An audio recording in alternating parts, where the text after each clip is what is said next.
자비로우신 우리 아버지 하나님 감사합니다.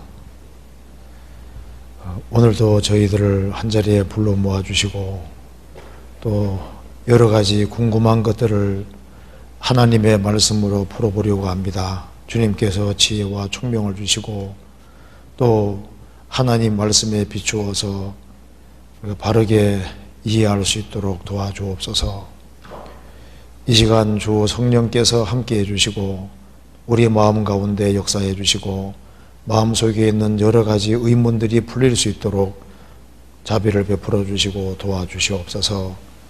모든 시종 함께해 주시고 도와주시기를 간절히 의지하오며 주 예수 그리스도 이름으로 기도하옵나이다. 아멘.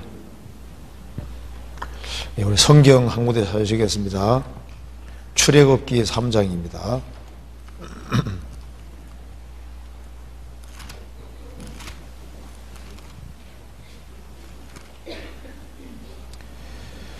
네, 3장 13절입니다.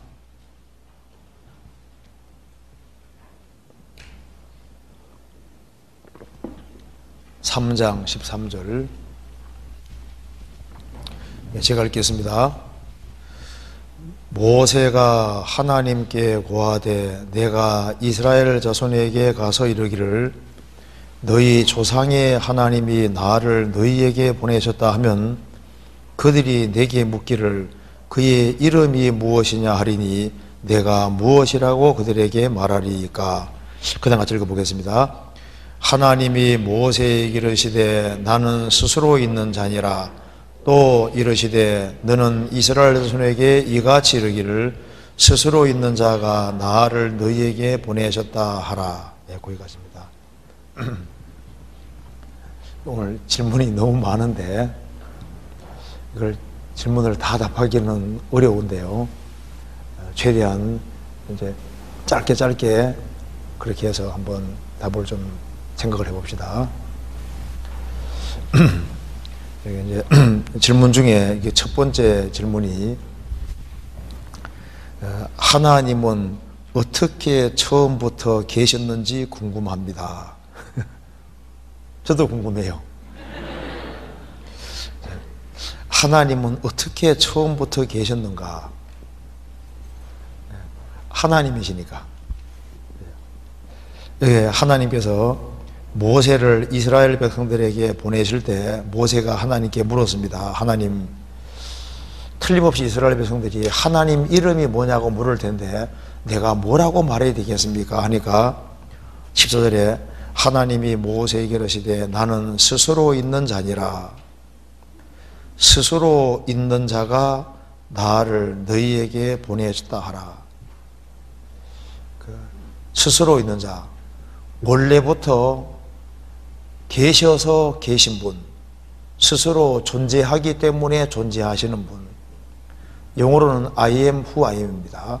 나는 원래 있어서 있는 자니라, 있기 때문에 있는 자니라. 그래서 스스로 존재하시면서 만물을 존재케 하신 분이 바로 여호와 하나님이십니다. 여기 이제 처음부터 어떻게 계셨느냐, 이제 왜 이 질문을 하냐면은 이 시간 때문에 이 질문이 나오는 거예요. 하나님께서 천지를 창조하실 때 태초의 시간의 시작입니다. 천지니까 공간과 물질을 만드신 거예요. 그러니까 시간과 공간과 물질을 하나님이 만드셨기 때문에 시간과 공간과 물질 자체가 사라지면은 어느 것이 먼저였느냐 나중이었느냐 이런 질문 자체가 없어지게 되는 거예요. 그러니까 이제 이런, 원래 하나님이 시간 자체를 만들지 않으셨으면은 하나님은 어떻게 존재했을까? 이 질문 자체가 나올 수가 없게 되는 겁니다. 인간은 시간과 물질과 공간 속에 살기 때문에 항상 시간 순서를 생각하게 되고, 이 시간 속에서는 스스로 존재하는 건 없으니까 뭔가 존재할 때는 그 눈을 따지게 돼 있는데 시간과 공간과 물질이 사라지면은 이 질문 자체가 처음부터 있을 수가 없는 겁니다. 그래서 하나님이 들 수 없는 돌을 만들 수 있느냐? 이 문장이 벌써 말이 안 되잖아요. 하나님이 들 수 없는 돌, 이 문장이 말이 안 됩니다. 하나님 뭐든지 할 수 있는데 들 수 없는은 벌써 말에 충돌이 생기잖아요. 그 총각 아내가 누구요? 문장 됩니까? 안 됩니까? 문장이 안 되잖아요. 그러니까 하나님은 어떻게 처음부터 이런 질문 사실 안 되는 질문입니다. 왜? 원래부터 계셨고 그분이 시간과 공간, 물질을 만드신 분이니까 시간과 공간과 물질이 사라지면은 그러면 이런 질문 자체가 연구원 속으로 들어가면 이 질문 자체가 있을 수가 없는 질문이 되는 겁니다. 그래서 하나님은 스스로 있는 자입니다. 그래서 원래부터 계셨기 때문에 그분이 하나님이신 겁니다. 스스로 존재하시면서 만물을 존재케 하셨으니까 그분이 절대자이신 거예요. 넘어가겠습니다.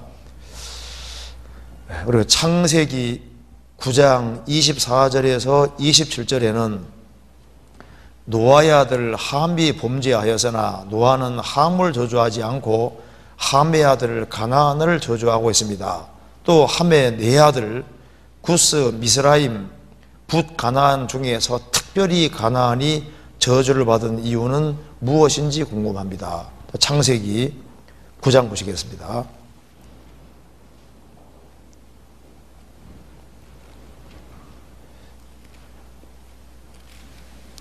9장 24절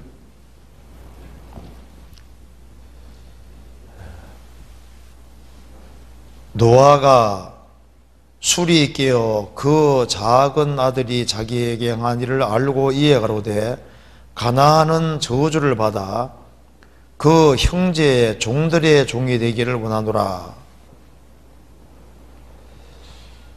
또 가로되 셈의 하나님 여호와를 찬송하리로다. 가나안은 셈의 종이 되고 하나님이 야베스를 창대케 하사 셈의 장막에 거하게 하시고 가나안은 그의 종이 되게 하시기를 원하노라 하였더라.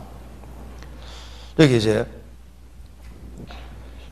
노아가 이제 홍수 이후에 포도나무를 심었는데 포도주를 홀짝홀짝 마시다가 이제 술을 취하게 된 겁니다. 벌거벗었는데 그 하체를 함이 봤다고 22절에 나와 있습니다. 근데 여기 이제 22절에 보면은 가나안의 아비 함이라고 딱 특정되어 있죠. 가나안의 아비 함이 그 아비 하체를 봤다. 근데 아마 스토리는 이렇게 될 겁니다. 보기는 가나안이 먼저 봤을 거예요. 가나안이 들어가서 보고 우리 할아버지가 벌거벗었네. 그걸 쪼르륵 가서 이제 아버지한테 알렸고 아버지는 그래 하고 이제 가서 이 하체를 보고인데 이게 자세하게 보고입니다.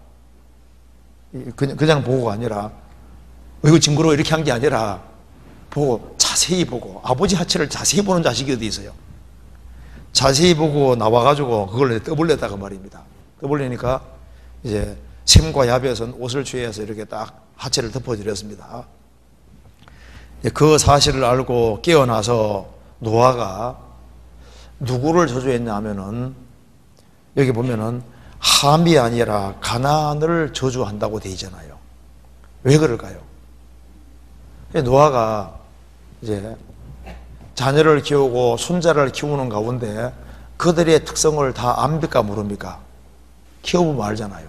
그러니까 이게 이 가나안이 가장 말썽꾸러기고 문제가 있는 사람이 확실합니다. 그러니까 성경에서 말씀하기를 여기 가나안의 아비 함이라고 딱 찍어서 얘기한 겁니다. 그래서 이 가나안이 문제가 사실 있었을 것이고, 그리고 이제 이 가나안이 먼저 들어가서 아버지 하체를 보고 그걸 아버지한테 얘기하고, 그럼 아버지는요 이 가나안을 책망해야 되잖아요. 이놈의 자식이 하면서 책망을 해야 되는데 그 아들 말고 들어가서 이제 아버지는 더 자세하게 들여다보고, 그래서 자 생각해 봅시다. 자기가 아버지가 저주받는 게 저주예요? 자기 자식이 저주받는 게 더 큰 저주입니까?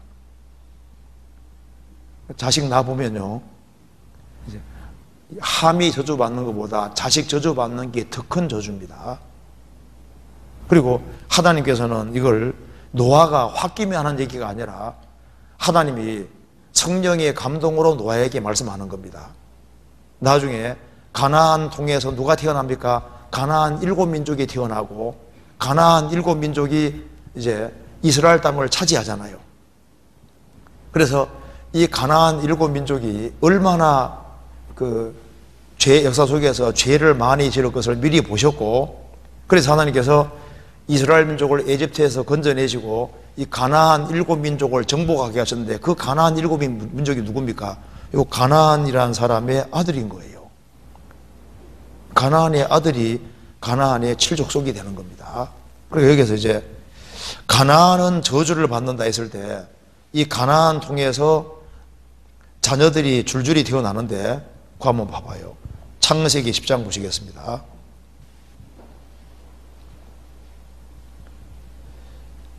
(10장 15절)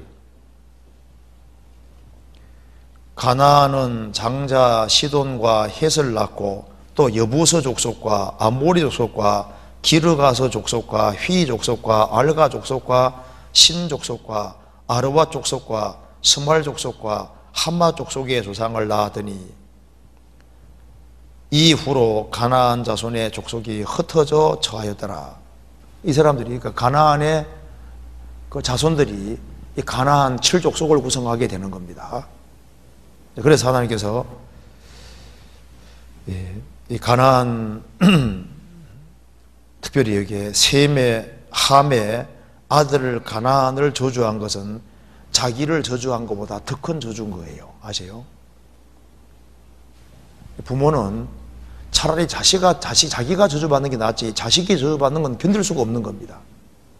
근데 그래서 이 함의 자녀들 창세기 10장 6절에 구스, 미스라임, 붓, 가나안이 있는데, 특별히 가나안을 저주한 이유는 가나안이 사실상 가장 큰 문제가 있었고, 가나안 통해서 태어나는 7족속이 무슨 짓 할 것을 미리 아시고 주님께서 그렇게 저주를 선언해 놓으신 겁니다. 물론 저주가 선포되어 있어도 거기에서 돌이키는 사람은 주님 건져주시는 거예요. 기생 라합 같은 경우는 건져주셨잖아요. 그잖아요. 그래서 저주가 선포되어 있어도 이제 돌이키는 사람은 저주에서 벗어날 수도 있는 겁니다. 그리고 이제 여기 보면은 잘못을 범하는 것은 이게 아버지가 하체를 보였는데, 그런데 왜 가나안의 아비 함이 사실을 사실대로 얘기했는데 왜 그 후손이 벌을 받느냐 하면은, 여기에 아버지가 술 먹고 하체를 벗은 그것과 아버지 공경하기를 피하는 죄를 비교해 봤을 때 아버지 공경하기를 피하는 죄는 훨씬 더 무섭고 큰 죄가 되는 거예요. 그래서 무게 따지면은 함이 어마어마하게 큰 죄를 지은 겁니다. 그래서 부모가 부족한 것이 보인다고 해서 부모에 대해서 함부로 판단하고 이렇게 하면요, 그게 훨씬 더 무섭고 큰 죄가 되는 겁니다. 이 함은요, 세계적인 홍수에서 살아남은 것도 사실 노아 덕분이잖아요.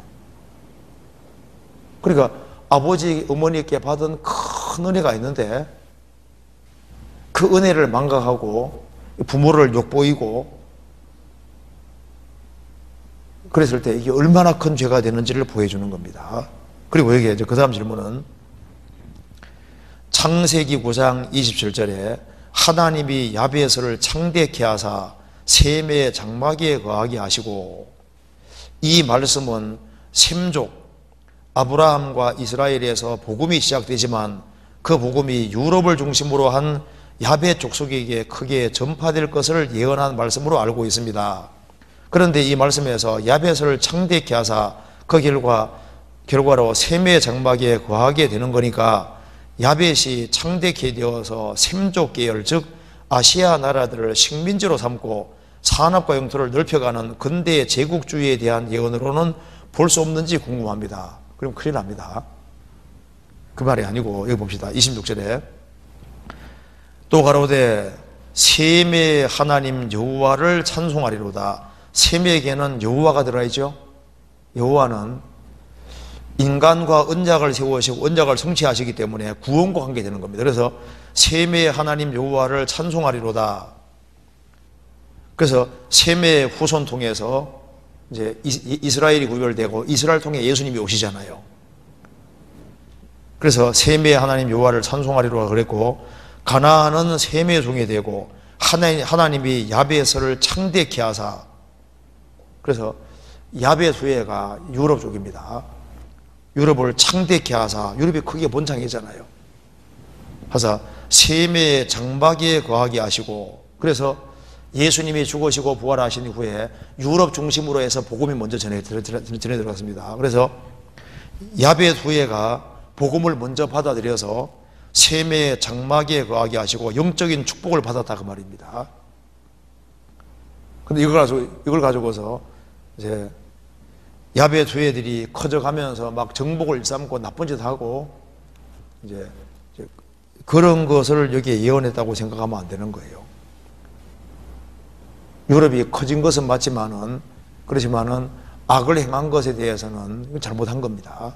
그래서 여기서는 어떻게 생각이 되냐면은, 하나님께서 셈의 후손인 이스라엘을 통해서 구원이 올 것을 약속하신 것이기 때문에 셈의 하나님 여호와를 찬송하라 그랬고, 또 하나님이 야벳을 창대케 하사, 유럽이 아주 굉장히 커졌지 않습니까?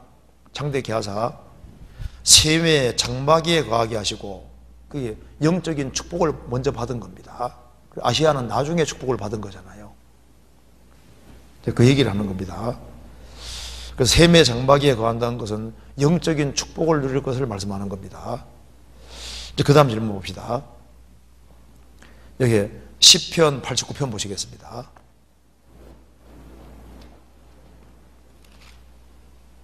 89편 30절부터 제가 읽겠습니다.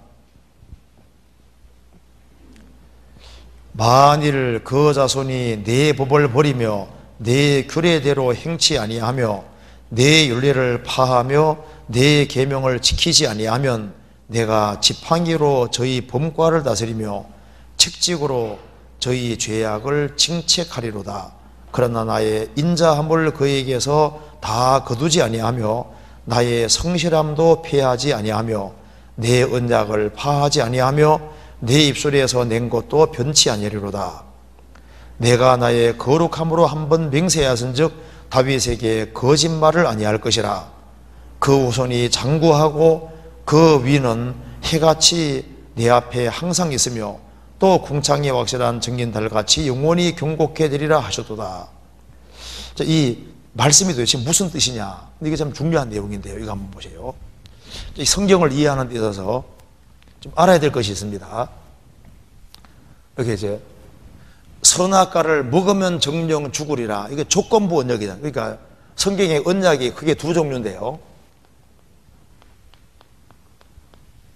조건부 언약이 있습니다. 그러니까 만일 뭐뭐 하면 내가 뭐뭐 할 것이다. 그래서 하나님이 아담하고 이제 선악과 이 계약은 조건부 계약이잖아요. 그 먹으면 정령 죽고 안 먹으면 살잖아요. 그리고 이제 조건부 언약의 대표적인 것이 뭐냐 하면 바로 신명기 28장에 이스라엘이 출애굽하고 난 이후에 시내산에서 맺은 언약입니다. 너희들이 순종하면 이렇게 복 받을 것이고 불순종하면 이렇게 저주받을 것이다. 조건부 언약인데, 그런데 무조건 언약이 있습니다. 그 대표적인 것이 뭡니까? 아담 하와가 죄 짓고 난 이후에 내가 여자의 후손을 보내주겠다. 일방적인 언약이잖아요. 아담이 뭐 보내달라고 말도 안 했는데 하나님이 일방적으로 언약을 약속하신 겁니다. 그러니까 무조건 언약의 대표적인 예가 창세기 3장에 아담이 범죄하고 난 이후에 하나님이 내려주신 언약은 하나님이 일방적으로 약속하신 거예요. 그리고 이제 무조건 언약의 대표적인 것이 바로 아브라함에게 하신 언약입니다. 아브라함을 부르시고 아브라함 너를 통해서 모든 민족이 복을 받게 될 것이다. 일방적인 언약인 겁니다. 그리고 일방적인 언약의 또 한 가지 대표적인 것이 바로 방금 시편 89편에 말하는 다윗과의 언약입니다. 이게 이제 무조건적인 언약인 거예요. 그래서 이제 우리가 신약 시대 우리가 예수님으로 말미암아 구원받은 우리 그 십자가의 언약도 무슨 언약입니까? 이게 무조건적인 언약인 겁니다. 그래서 이제 주님 피로 구원을 딱 받은 사람은 무조건 언약에 딱 들어가 있는 거예요. 이제 그래서 이제 하나님이 다윗과 맺은 언약은 이거 일반적인 언약이기 때문에 이건 예수 그리스도하고 연결되는 무조건적인 언약이기 때문에 그래서 이 무조건적인 언약에 연결되어 있는 사람은 작은 죄에 대해서는 지팡이로 저희 범과를 다스리며 더 큰 죄를 지으면은 책직으로 징책하지만은 나의 인자함을 그에게서 다 거두지는 아니한다. 그래서 주님 피로 구원을 받은 사람은 무조건적인 언약 속에 속하기 때문에 그래서 하는 징계는 받아도 뭐가 없습니까? 멸망이란 건 없는 겁니다. 그렇잖아요. 그래서 이 시편 89편에 나와 있는 것은 다윗과의 언약이고 이건 아브라함과 맺은 언약, 다윗과 맺은 언약은 무조건 언약이기 때문에 이 언약으로 딱 연결되어 있는 사람은 이제 이 영원한 언약이기 때문에 일방적인 언약이고 구원의 언약이기 때문에 연결되어 있는 사람은 징계는 받아도 멸망이란 건 없는 겁니다. 이제 그 얘기를 하고 있는 겁니다. 그래서 이건 일방적인 언약이기 때문에 이런 말씀을 하고 있습니다. 자, 그리고 그 다음에 빨리 넘어가겠습니다. 그리고 그 다음에 대충 이해되죠? 그래서 구원받은 사람은 징계는 받아도 멸망은 없는 이유가 이게 무조건 언약이 연결돼서 그런 거예요. 그 다음에 구원을 받았는지 알 수 있는 가장 확실한 방법이 있다면 무엇일까요? 받아보면 압니다. 자기가 압니다. 그래서 구원받은 것을 알 수 있는 첫 번째는 자기가 속죄를 받고 내죄 사해진 것이 확실하게 믿어지는 것이 성령이 오신 증거가 되고 그 확실하게 믿어진 사람은 뭐가 생기냐 하면은 마가복음 6장에 회당장 야이로의 딸이 죽었는데 예수님이 살리셨잖아요. 그 다음 뭐라 했습니까? 먹을 것을 주라 그랬습니다. 그죠? 그러니까 영적인 생명을 얻은 사람의 특징 중에 첫 번째는 말씀에 대한 갈망이 있는 거예요. 그래서 구원을 받았다고 말은 하지만은 하나님 말씀에 대한 갈망이 없으면은요, 그게 거듭났다는 말이 거짓말일 겁니다. 갓 태어난 애기는 젖을 사모하는 것처럼 거듭난 하나님 자녀는 하나님 말씀에 대한 갈망이 있는데 육신은 음식을 먹고 사는 것처럼 영적으로 거듭난 사람은 말씀에 대한 갈망이 틀림없이 있도록 되어 있고 그 하나님 말씀에 대한 갈망이 없다는 것 자체가 뭐예요? 태어나지 않았다는 증거가 되는 거예요. 그래서 구원받았다고 말은 하면서도 성경은 전혀 읽지 않는다, 성경 배우기를 싫어한다, 그게 뭡니까? 그게 생명 없다는 증거인 거예요. 그렇지 않겠습니까?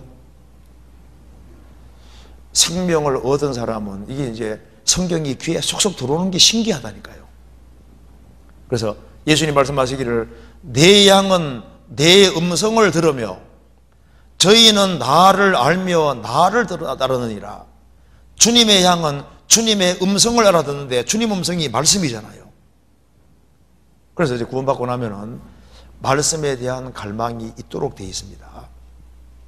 그리고 또 한 가지는 이제 구원받은 게 확실하면은 주님의 생명을 얻은 사람은 구원받은 사람을 알아보고 그리고 구원받은 사람을 사랑하는 힘이 있는 거예요. 그래서 우리가 형제를 사랑함으로 사망에서 옮겨 생명으로 들어간 줄 알거니와 사랑치 아니하는 자는 사망에 거하느니라.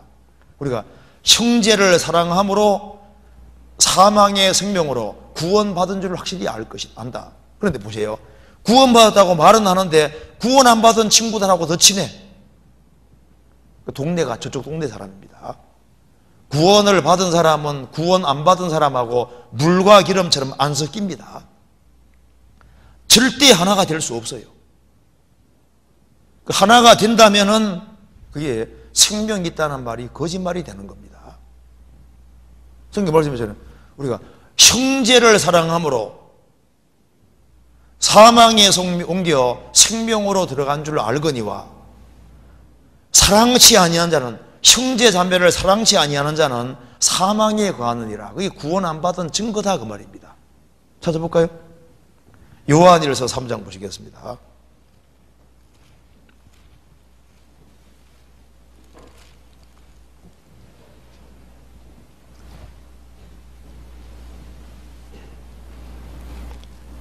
(3장) 13절.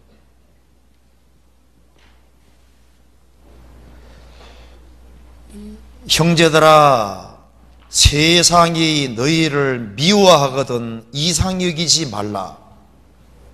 우리가 형제를 사랑함으로 사망에 옮겨 생명으로 들어간 줄 알거니와 사랑치 아니하는 자는 사망에 거하느니라. 형제들아, 세상이 너희를 미워하거든 이상 여기지 말라. 확실히 거듭나면은 거듭난 사람들을 세상 사람들이 미워합니다. 그걸 싫어하는 거예요. 예수님을 미워하고 대적한 세상이기 때문에 거듭난 크리스찬들을 세상이 미워하고 싫어합니다. 너는 유별한 별종이라고 싫어합니다. 자기 같지 않기 때문에 싫어하는 거예요.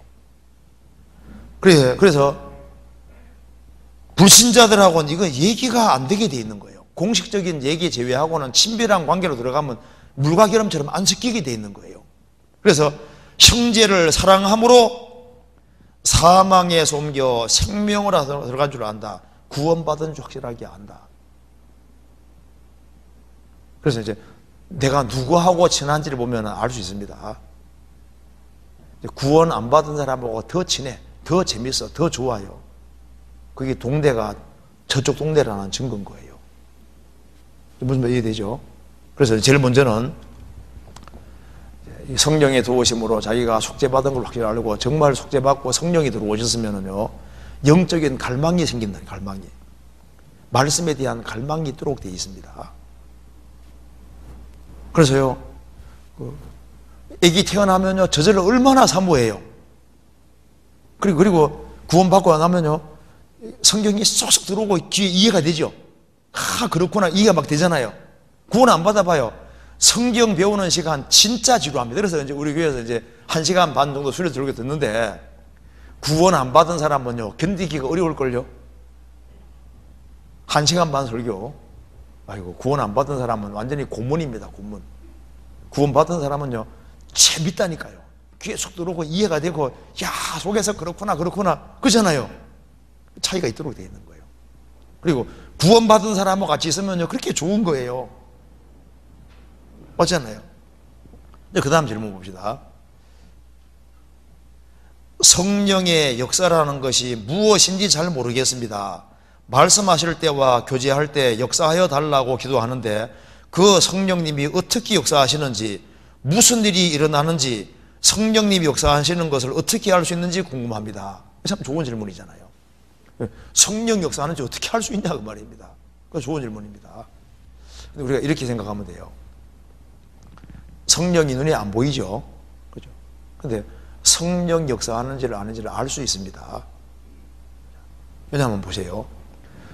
성부 하나님은 구원을 계획 작정하셨고 성자 예수님은 세상에 오셔서 십자가에 죽으시고 부활하심으로 구원을 완성하셨고, 이제 오순절에 성령이 강림하셔서 이제 세상에 계신데 성령이 하는 일이 뭔지를 보면 된다고 말입니다. 성령은 안 보이지만 배후에서 일하고 있거든요. 그럼 성령이 이제 내 속에 역사하고 있다는 증거, 우리 속에 역사하고 있다는 증거가 뭘까요? 제일 먼저 한번 확인해 봅시다. 성경 요한복음 16장 봐봐요.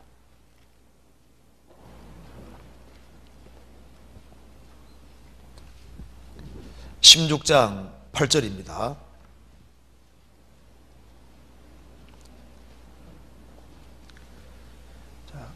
그가 와서 죄에 대하여, 의에 대하여, 심판에 대하여 세상을 책망하시리라.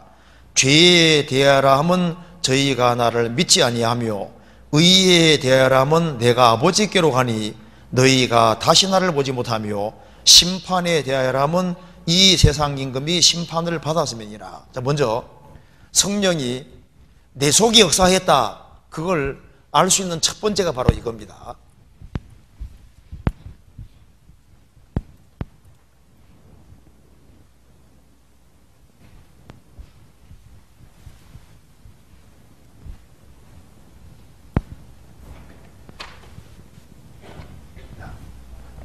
먼저 성령이 역사하는 걸 어떻게 알 수 있느냐, 이거 봅시다. 자, 성령이 오시면은 먼저 이런 걸 깨닫게 됩니다. 죄, 의, 심판에 대해서 세상을 책망하신다 그랬습니다. 이게 무슨 말이냐면은, 이제 일반 사람이 생각하는 죄의 심판과 성령이 오셔서 깨닫게 해주는 것이 완전히 달라요. 무슨 말인지 봅시다. 예수님이 십자가에 죽으시고 부활하심으로 구원을 완성하셨기 때문에 이제 성령께서는 어떻게 깨닫게 하시냐면은, 예수님이 십자가에 죽어서 영원한 속죄를 이루셨기 때문에 성령은 예수님의 공로를 받아들이면 영생, 배척하면 멸망, 이렇게 깨닫게 해주시는 겁니다. 그런데 구원을 안 받은 사람은 이렇게 생각합니다. 구원을 안 받은 사람은 이제 마음대로 막 살아가는 사람 보면요, 이 저런 인간은 지옥 가이다 이렇게 생각하고, 좀 착하게 살아가는 사람 보면요, 야, 저 사람은 좋은 데 가겠다, 보통 이렇게 생각하거든요. 그래서 구원받기 전에는 훌륭한 목사님, 저 목사님 무조건 천당 가, 야, 새벽기도 안 빠지는 집사님 무조건 천당 가지. 그리고 우리 반에서, 또 우리 학급에서 막 착하게 살아가면 쟤는 천당 갈 거야. 전부 다 그 행동의 근거에서 죄를 생각하게 돼 있는데요, 구원을 딱 받는 순간에 성령이 내 속에 역사하셔서 딱 깨닫게 하는 순간에 주님이 십자가에 죽으심으로 다 이루셨기 때문에 진짜 죄가 뭐냐 하면은 예수님 안 믿는 게 죄다, 그 말입니다. 예수님이 다 이루신 완전한 공로를 배척하는 것이 죄고, 그거 받아들이는, 믿는 것이 가장 큰 선인 것을 깨닫게 되기 때문에 이제 이걸 깨닫고 나면 이런 생각이 들어가는 겁니다. 죄 짓는 친구 보면요, 틀렸다고 생각하는 게 아니라 어떻게 하든 간에 그 친구도 예수님이 다 해놓은 것을 깨닫게 해주면 구원받게 할 수 있으니까 어떻게 하든 간에 그 친구 자리에서 예수님이 완성하신 복음을 깨닫게 해주려고 하게 돼 있고, 그 다음에 이제 착하게 살아가는 사람 보면요, 착하게 살아가는 건 물론 좋지. 그렇지만 저 사람이 저렇게 교회 열심히 하고 새벽기도 안 빠지고 하는데 정말 예수님의 완전한 공로를 받아들인가 싶으니까 자꾸 꼬치꼬치 캐묻게 된다니까요. 그래서 이제 누구 이제 간증 같은 거 나오면 쫙 봐가지고 이게 정말 복음 깨우쳤나 싶으니까 그 핵심적인 걸 깨우쳤는지 그걸 확인해 보려고 하잖아요. 그 특징이 있다니까요. 그리고 이제 의에 대하라 하면 내가 아버지께로 가니 너희가 다시 나를 보지 못하며, 예수님이 부활 승천하신 것이 우리 의이기 때문에 이제 구원받고 나면은요, 예수님이 내 공로로 딱 계시니까 내가 공로 세울 필요 없어요. 그러니까 신앙 동기가 달라지는데, 내가 왜 신앙생활 열심히 하느냐? 주님이 그걸 기뻐하시니까. 그리고 자기가 바르게 살아야 자기 양심도 편해요. 또 그리고 바르게 살아가면 상과 영광 준다니까 바르게 살아가는 것이지, 천국 가려고 바르게 살고 공로 세우고 천국 가려고 바르게 사는 것이 아니잖아요. 그죠? 만일 공로 세워서 천국 가려고 하는 사람은 예수님 공로를 끄집어내리는 사람이 되는 거니까 그 사람은 예수 예초도 모르는 사람인 겁니다. 그리고 심판에 대하여라면 이 세상 임금이 심판받았음이니라. 그러니까 예수님이 심판받은 자리가 바로 마귀가 심판받은 자리이기 때문에 마귀 권세에 있는 사람은 전부 다 심판이고, 이제 예수님 십자가 통과한 사람은 예수님이 대신 심판받았으니까 나는 심판이 없고 완전히 해방됐다는 걸 확실히 깨닫게 되는 겁니다. 첫 번째가 바로 이건 거예요. 그래서 이제 성령이 내 속에 역사했다는 증거가 이제 죄와 의와 심판에 대해서 바른 이해를 가지게 된 것은요, 이건 성령이 내 속에 역사했다는 증거가 되는 겁니다. 그러면 성령이 하는 일이 도대체 뭐냐 그 말입니다. 성령은 예수님 증거하러 왔기 때문에 우리 가운데 예수님이 높아지면은 그게 성령 역사하고 있다는 증거가 되는 거예요. 아세요? 요한복음 15장 보시겠습니다. 15장 26절 같이 읽어봅시다. 내가 아버지께로서 너희에게 보낼 보혜사 곧 아버지께로서 나오시는 진리의 성령이 오실 때 그가 나를 증거하실 것이요. 자, 성령님은 왜 오셨습니까? 예수님 증거하려고 오신 분입니다. 예수님. 그래서 내 속에서 예수님이 믿어지고 그리고 그 사람이 예수님을 가까이 하고 예수님을 높이는 삶을 살고 그러면은 우리 속에 주님 역사하고 있다는 증거가 되는 거예요. 요한복음 16장 14절을 같이 읽어보겠습니다. 같이 읽겠습니다. 그가 내 영광을 나타내리니 내 것을 가지고 너희에게 알리겠음이니라. 성령은 누구 영광 나타냅니까? 내 영광을 나타내리니. 그래서 마귀가 역사하면은 거기에 그리스도가 사라지게 돼 있고 성령 역사 안 하면 사람이 탁 높아지게 돼 있는 거예요. 그래서 이 사람이 높아지고 다른 것이 높아지면 그게 뭡니까? 그게 마귀 역사인 거예요. 자, 성령께서 역사하시면은 성령 역사한다는 증거가 뭡니까? 인간은 낮아지고 성부와 성자 그분의 영광이 드러나고 야 내가 이 그리스도를 제대로 믿고 그리스도를 붙잡고 내 인생을 그리스도에게 맡기고 그리스도에게 전적으로 헌신하고 살아야 되겠다 이런 마음이 생기도록 만드시는 분이 성령이시고 그래서 그리스도 뒤를 바짝 따르도록 만들고 그리스도를 위해서 희생하고 헌신하는 사람으로 만들어가는 것이 그게 성령 역사하고 있다는 증거가 되는 겁니다. 무슨 말이 되세요? 그래서 내가 그리스도의 공도가 내 속에 믿어졌다는 것이 뭡니까? 성령 내게 역사하시는 증거고 그리고 이 교제 가운데서 주님의 나라를 위해서 복음을 위해 살아야 되겠고 어떻게 하든 간에 영혼을 많이 건져야 되겠다는 마음이 올라오도록 하는 그게 성령 역사인 겁니다. 그래서 베드로 사도가 성령으로 말미암아 말씀을 하니까 어떻게 됐습니까? 저희가 듣고 마음에 찔려 어찌할꼬. 스데반이 설교하니까 마음에 듣고 찔려서 그냥 쳐 죽여버리잖아요. 그래서 성령께서 역사하시면은 성령의 검이 말씀이기 때문에 하나님의 말씀은 살았고 운동력이 있어 좌우의 날선 어떤 검보다도 예리하여 혼과 영과 및 관절 곳을 찔러 쪼갠다는 말씀대로 그래서 이 성령이 역사하는 교회는 하나님 말씀 들으면요 찌릅니다. 막 마음에 성경 말씀 들으면 막 찔리는 거예요. 막 갈등이 생기고 신앙생활 잘 못하면요 성경 말씀이 나를 공격하는 걸로 느껴지잖아요. 내 마음을 편안하게 만드는 게 아니라 들썩들썩거리고 그래서 이제 막 말씀 듣다 보면 막 내가 전도해 막 영혼이 막 생각이 막 나는 거예요. 그렇죠? 우리 아버지 어머니 어떻게 하지? 친구 어떻게 하지? 근데 성령 역사 안 해봐요. 계속 잠재운다니까요.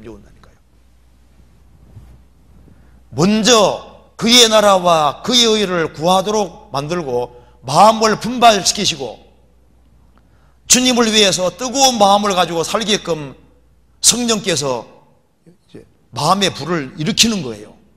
성령을 소멸치 말며 그 말대로 성령이 마음속에 불길을 불러일으키는 겁니다. 그래서 성령의 역사는 한마디로 뭐냐 하면은 성령은 그리스도를 증거하러 왔고 그리스도의 영광 나타내기 때문에 우리 가운데 주님이 높아지고 주님이 중심이 되고 주님 영광을 위해 살아야 되겠다는 마음이 일어날 때 내 속에 성령 역사한다는 증거고 우리 가운데 성령 역사한다는 증거가 되는 겁니다. 그런데 그래서 성령이 함께 한다는 증거가 교회는 복음 중심이 되는 겁니다. 왜? 주님이 가장 기뻐하는 것이 복음 전하는 것이기 때문에 내가 복음을 위해 살아야 되겠다, 나를 위해 죽으시고 부활하신 주님 위해 살아야 되겠다, 그런 마음이 일어나고 열정이 일어나고 그럴 때 성령이 역사하고 있다는 분명한 증거인 겁니다. 화끈한 거 주는 게 성령이 아니고 막 눈물이 폭 쏟아지는 게 성령이 아니고, 그럼 그 쏟아지는데 어떻게 되는 거예요? 그게 중요한 게 아니고 그리스도를 바짝 쫓게 만드는 거예요. 그게 성령님께서 역사하신다는 증거가 되는 겁니다. 그래서 모태로부터 성령이 충만한 사람은 모태로부터 성령이 충만했는데 그리스도에 대한 말씀, 그리스도가 마리아 태속에 섰는데 그걸 듣고서 뱃속에서 어떻게 했다고요? 기쁨으로 뛰놀았다고 했잖아요. 성령으로 충만한 사람이 그리스도를 기뻐했잖아요. 그리고 그는 무슨 일을 했습니까? 사람을 회개시켜서 그리스도께 향하도록 만들었잖아요. 그러니까 그리스도를 믿게 하고 그리스도를 따르게 하는 것이 성령의 역사인 거예요. 그럼 뭐가 마귀 역사일까요? 그리스도를 멀리하게 만들고 자기 멋대로 살게 만들고 영혼을 위해서 분발하지 않도록 만드는 것이 그게 마귀 역사잖아요. 그래서 인간이 높아지고 사람 중심이 되고 그리스도 말고 뭔가 다른 것이 높아지면 그것이 마귀가 배후에 역사하고 있다는 증거가 되는 거예요. 이해되시죠? 그리고 또 한 가지 여기 질문. 하나님이 살아계심을 성경을 통해서 믿는데 일상생활에서도 함께 하심을 느끼고 싶습니다. 어떻게 해야 하나요? 이게 참 좋은 질문입니다. 하나님의 살아계심을 성경을 통해서 믿는데 일상생활에서도 함께 하심을 느끼고 싶다. 어떻게 해야 하느냐? 성경에서 봅시다. 에베소서 3장 봅시다.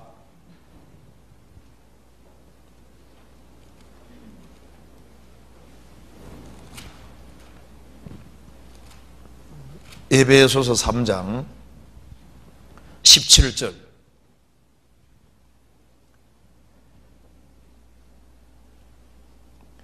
믿음으로 말미암아 그리스도께서 너희 마음에 계시게 하옵시고 사랑 가운데서 뿌리가 박히고 터가 굳어져서, 여기 믿음으로 말미암아 그리스도께서 너희 마음에 계시게 하옵시고, 구원받았을 때 우리 영 속에 주님 와 계시는데 구원받고 난 이후에 마음을 누구에게 넘겨주냐가 중요한 문제입니다. 그래서 마음을 자기가 주장하고 있으면은요, 주님이 내 속에 역사하는 걸 잘 못 느낍니다.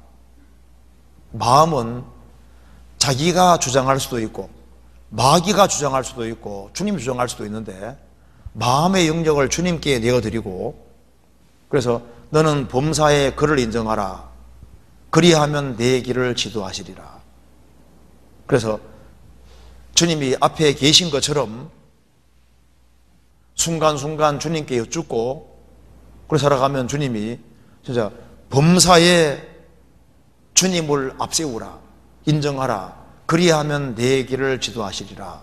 주님이 순간순간 도와주는 걸 알 수가 있는 겁니다. 그런데 그래도 잘 안 느끼지잖아요. 그렇지 않습니까?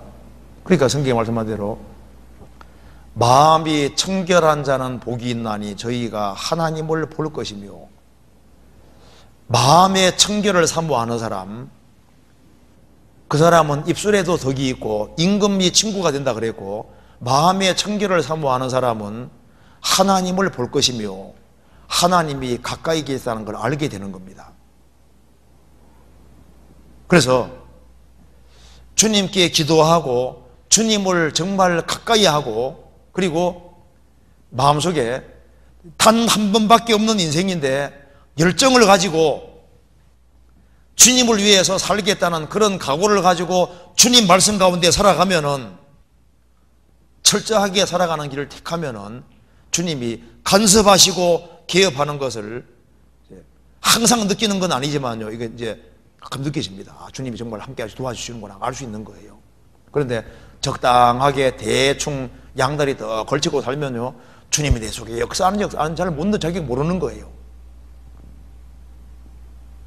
양다리 더 걸치고 대충 살아봐요.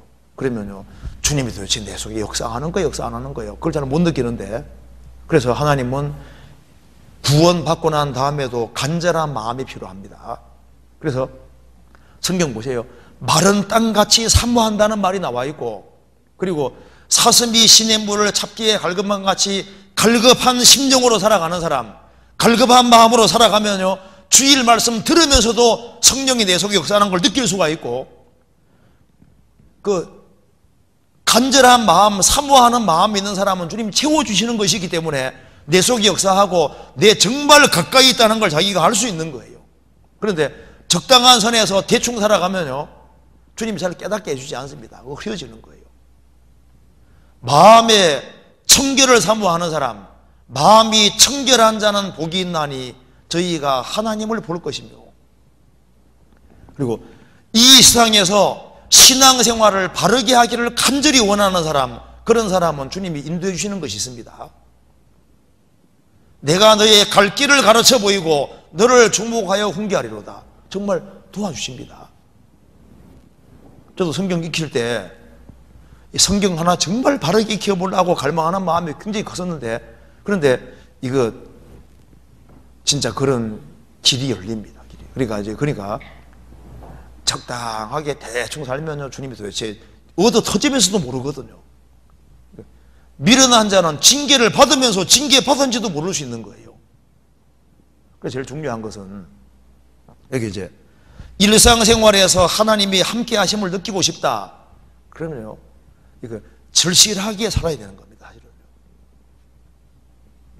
정말 사모하는 마음으로 주님을 정말 더 알고자 하는 그런 갈망 가지고 사는 사람, 그런 사람은 주님 눈여겨보시고 생활 속에서도 느낄 수 있는 겁니다.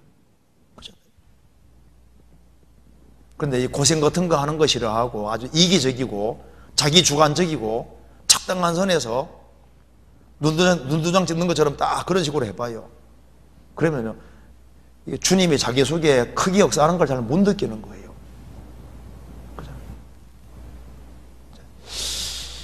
그리고 여기 이분은 참 좋은 질문이잖아요. 하나님의 살아계심을 성경을 통해서 믿는데 일상생활에서도 함께 하심을 느끼고 싶다. 우리 시대에 왜 잘 못 느끼냐 하면은 열정이라는 것이 없어요. 이 세상 것에 마음이 많이 뺏겨서 너희가 전심으로 구원받고 난 다음에도 너희가 전심으로 나를 찾으면 나를 만나리라.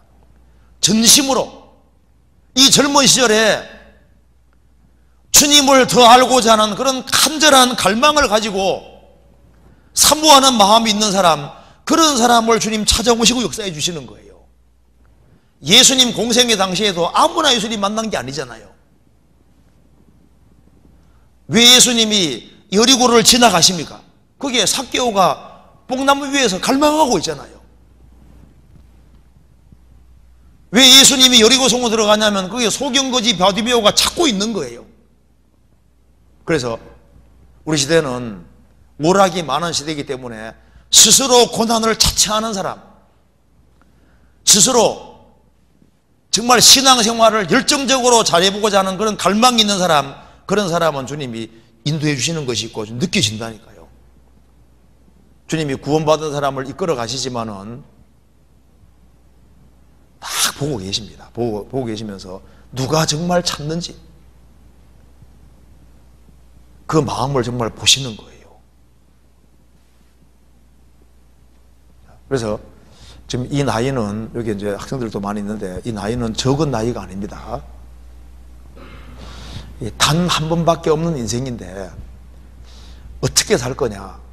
하나님이 살아 계시니까 한번 정말 제대로 한번 살아보자는 그런 마음을 가지고서 내가 이 시절에 하나님을 한번 제대로 가까이 해보자. 하나님께 가까이 함이 내게 복이라고 했잖아요.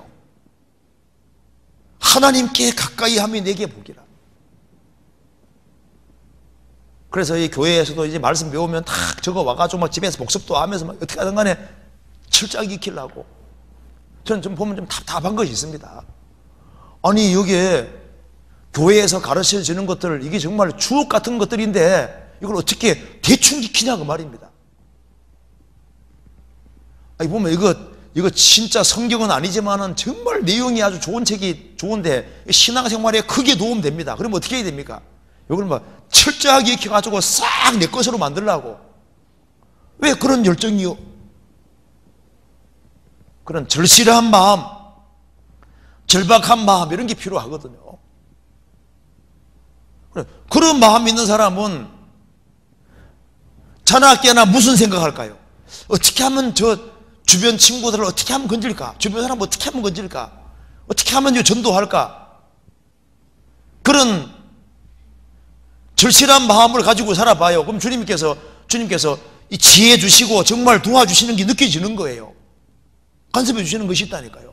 인생을 이끌어 가시는 것이 맞다니까요. 주님이 도와주시는구나. 그 자기가 알 수 있습니다. 왜? 하나님 살아계시잖아요. 그래서 절실하게 살아가면 항상 느껴지는 건 아니지만요, 가끔씩 주님이 주님이 역사하고 계시는구나. 그 자기가 가끔씩 느끼도록 만들어 주시잖아요. 그 다음에 교회 학교 때 친구 사이에서 형제자매라는 호칭, 대하는 태도를 어떻게 해야 하나요? 그래서 형제님, 자매님하고 이렇게 말을 놓는 것이 안 좋습니다. 그래서 서로 존경하기를 먼저 하라는 말씀대로 이제 이 말을 친할수록 말을 안 놓으려고 하는 것이 좋아요. 여기 또래 형제자매님끼리 또래니까 같은 나이니까 반말로 편하게 얘기해 왔는데 갑자기 존댓말을 쓰려고 하니 힘이 듭니다. 특히 더욱 가까이 지냈던 형제자매와는 반말 안 쓰는 게 정말 어려운데 공적인 모임이 아닌 경우에는 반말로 편하게 얘기해야 되지 않을까요? 그게 바꾸는 게 좋아요. 편하죠. 그래서 사랑은 무례히 행치 않는다 그랬는데 그 관계가 좋은 관계로 가기를 정말 원하면은 예의를 갖추고 반말을 안 하는 게 잘하는 겁니다. 그리고 예의를 취하면요, 그게 그 관계가 좋은 관계가 되고, 그래서 예의는 좋은 관계를 지속하는데 필수적인 거예요. 그래서 겸손은 예의의 정신이 되는 거예요. 그래서 이 마음을 낮추고 형제자매님에 대해서 이렇게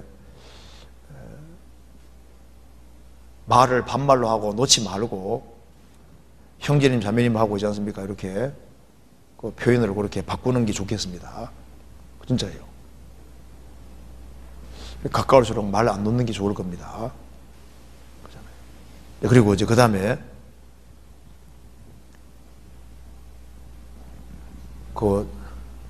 너무 친하다고 해서 말 함부로 툭툭 하잖아요. 그거 나중에 반드시 문제 생깁니다. 친할수록 더 조심하지 아니하면요 반드시 문제 생겨요. 사랑은 무례히 행치 아니하며 무리하지 않는 것이 그게 잘하는 거예요. 그리고 친할수록 말을 신중해야 됩니다. 조심해야 됩니다. 우리가 탁 던지는 말이 나중에 문제가 생겨요. 그래서 그런데 형제님, 자매님 하면서 있지 않습니까? 이 말을 안 놓는 길을 택하면요 말을 조심하게 돼 있다니까요. 상처 주는 말을 결국은 안 하게 되는 거니까 관계가 더 지속이 될 수 있는 거예요. 말을 놓으면은 나중에 친해지면은 이 교제가 하는 게 아니라 인정으로 치우쳐서 나중에 문제가 됩니다. 신앙생활은 인정으로 따라가는 게 아니에요. 인정이 아니기 때문에 말을 놓지 말고 서로 항상 조심하고 예의를 취하는 게 잘하는 거예요. 그래서 친한 친구 집에 갈 때도 꼭 이렇게 갑자기 쳐들어가면 안 됩니다. 그것도 항상 물어가면서 이렇게 해야지. 이웃집에도 너무 자주 가도 안 돼요. 예의에 안 맞는 거예요. 자주 가면 미워하는데 그것도 몰라요. 너무 자주 가면 안 됩니다. 그래서 이 물이 행치 않도록 그거 조심해야 되는 겁니다. 그리고 또 한 가지 질문은 남의 허물을 볼 때 사랑으로 덮어주라는 말씀을 어떨 때 적용하는 건가요? 말씀으로 권면이 필요한 상황인데도 덮어줘야 하나요? 여기 이제 좀 좋은 질문입니다. 남의 허물을 볼 때 사랑으로 덮어주는 말이 어디까지냐 그 말입니다. 자, 성경 써봅시다. 마태복음 18장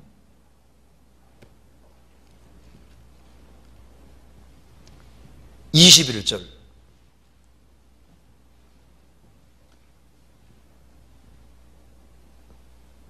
그때 베드로가 나와 그러되 주여 형제가 내게 죄를 범하면 몇 번이나 용서하여 주리이까 7번까지 하오리이까 예수께서 가라사대 내게로노니 7번뿐 아니라 70번씩 7번이라도 할지니라.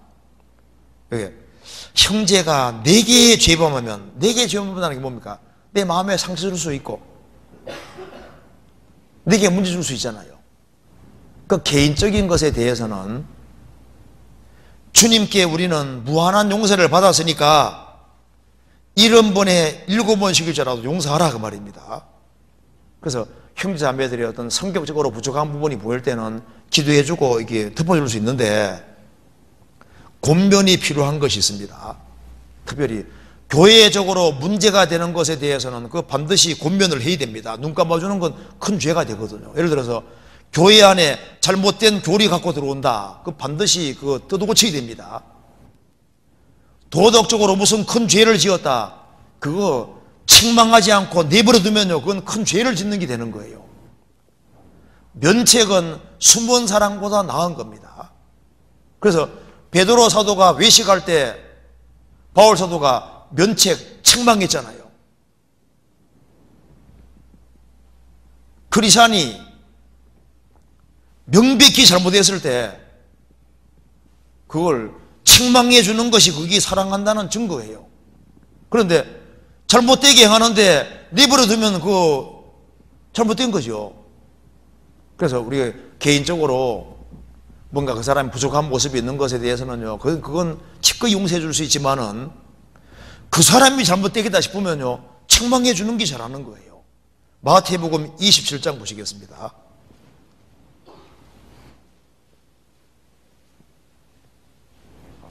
27장 5절 같이 읽어보겠습니다. 면책은 숨은 사랑보다 나으니라. 얼굴을 맞대고 책망해 주는 것은 숨은 사랑보다 낫다. 어떤 형제가 잘못된 사이트 자꾸 들어갑니다. 내버려둬야 됩니까? 형제인데 어떻게 그렇게 할 수 있냐고 책망해 주는 게 잘하는 거잖아요. 형제가 오염되겠다 싶으면은 책망해 주는 사람이 그거 정말 좋은 친구인 거예요. 그 친구가 나쁜 짓 하자 그러는데 나는 안 가 하고 그냥 내버려둬야 됩니까? 그 친구 책망해야지 그 사람 사랑한다는 증거잖아요. 니는 죄지어 나는 못 가. 그게 사랑이 아니잖아요. 그 일러줘서라도 그 뜯어고치려고 하는 것이 그게 사랑인 겁니다. 그렇잖아요?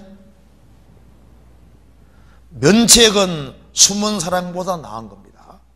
근데 우리가 살아가는 가운데 이제 뭔가 그 사람 자신이 뭔가 이렇게 성격적으로 좀 부족한 거라든가 그런 것에 대해서는 용납해 줄 수 있지만은 이 친구가 잘못되게 생겼어요. 곁길로 가. 그러면 그거 붙잡아 주려고 해야지 맞는 겁니다. 그리고 도덕적으로 죄를 끄집어 드려요. 그러면 그거 막아야 되는 거라고. 막아야 되고 책망해 줘야 되는 거예요.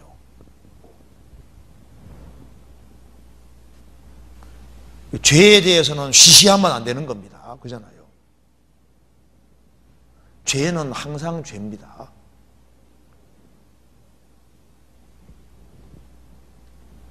뻔뻔하게 거짓말하면요, 그 거짓말을 하면 안 된다는 걸 얘기해 주는 게 잘하는 거잖아요.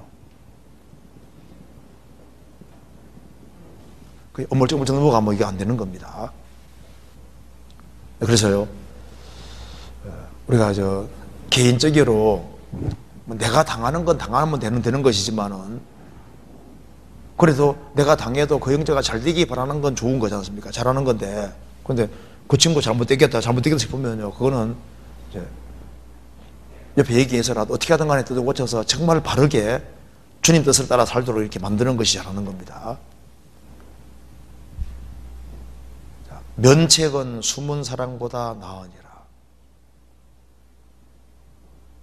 근데 어떤 사람 보면요, 별거 아닌데 막 책망 두드리고 하는 사람인데 그것도 문제예요.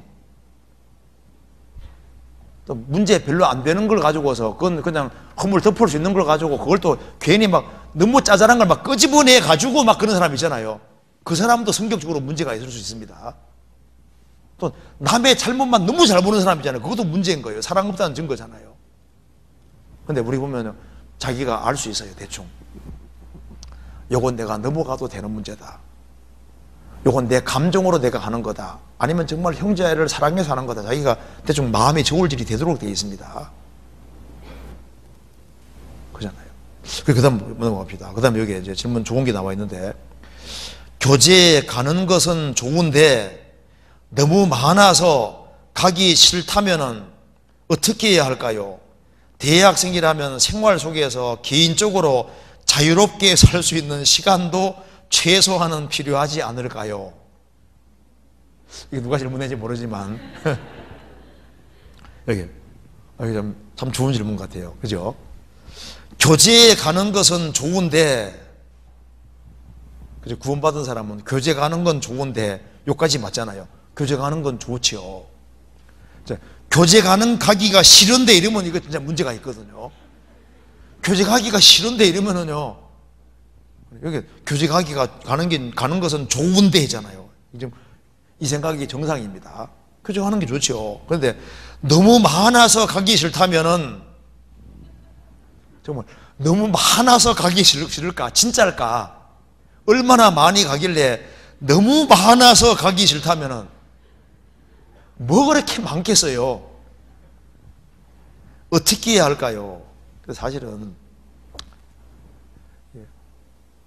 이것도 하나님 생각해 보면요, 너무 많은 것이 사실 아닐 수 있어요. 너무 많아서 정말 너무 많겠어요?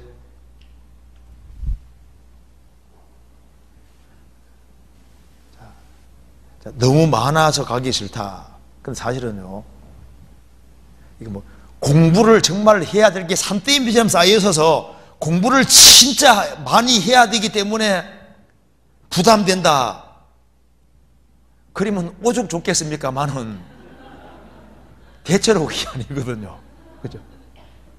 왜냐하면은 교제를 진짜 많이 하는 사람이 시간 아끼면요, 잠자는 시간 제외하고 활용하면 사실 시간이 많다는 말도 맞습니다.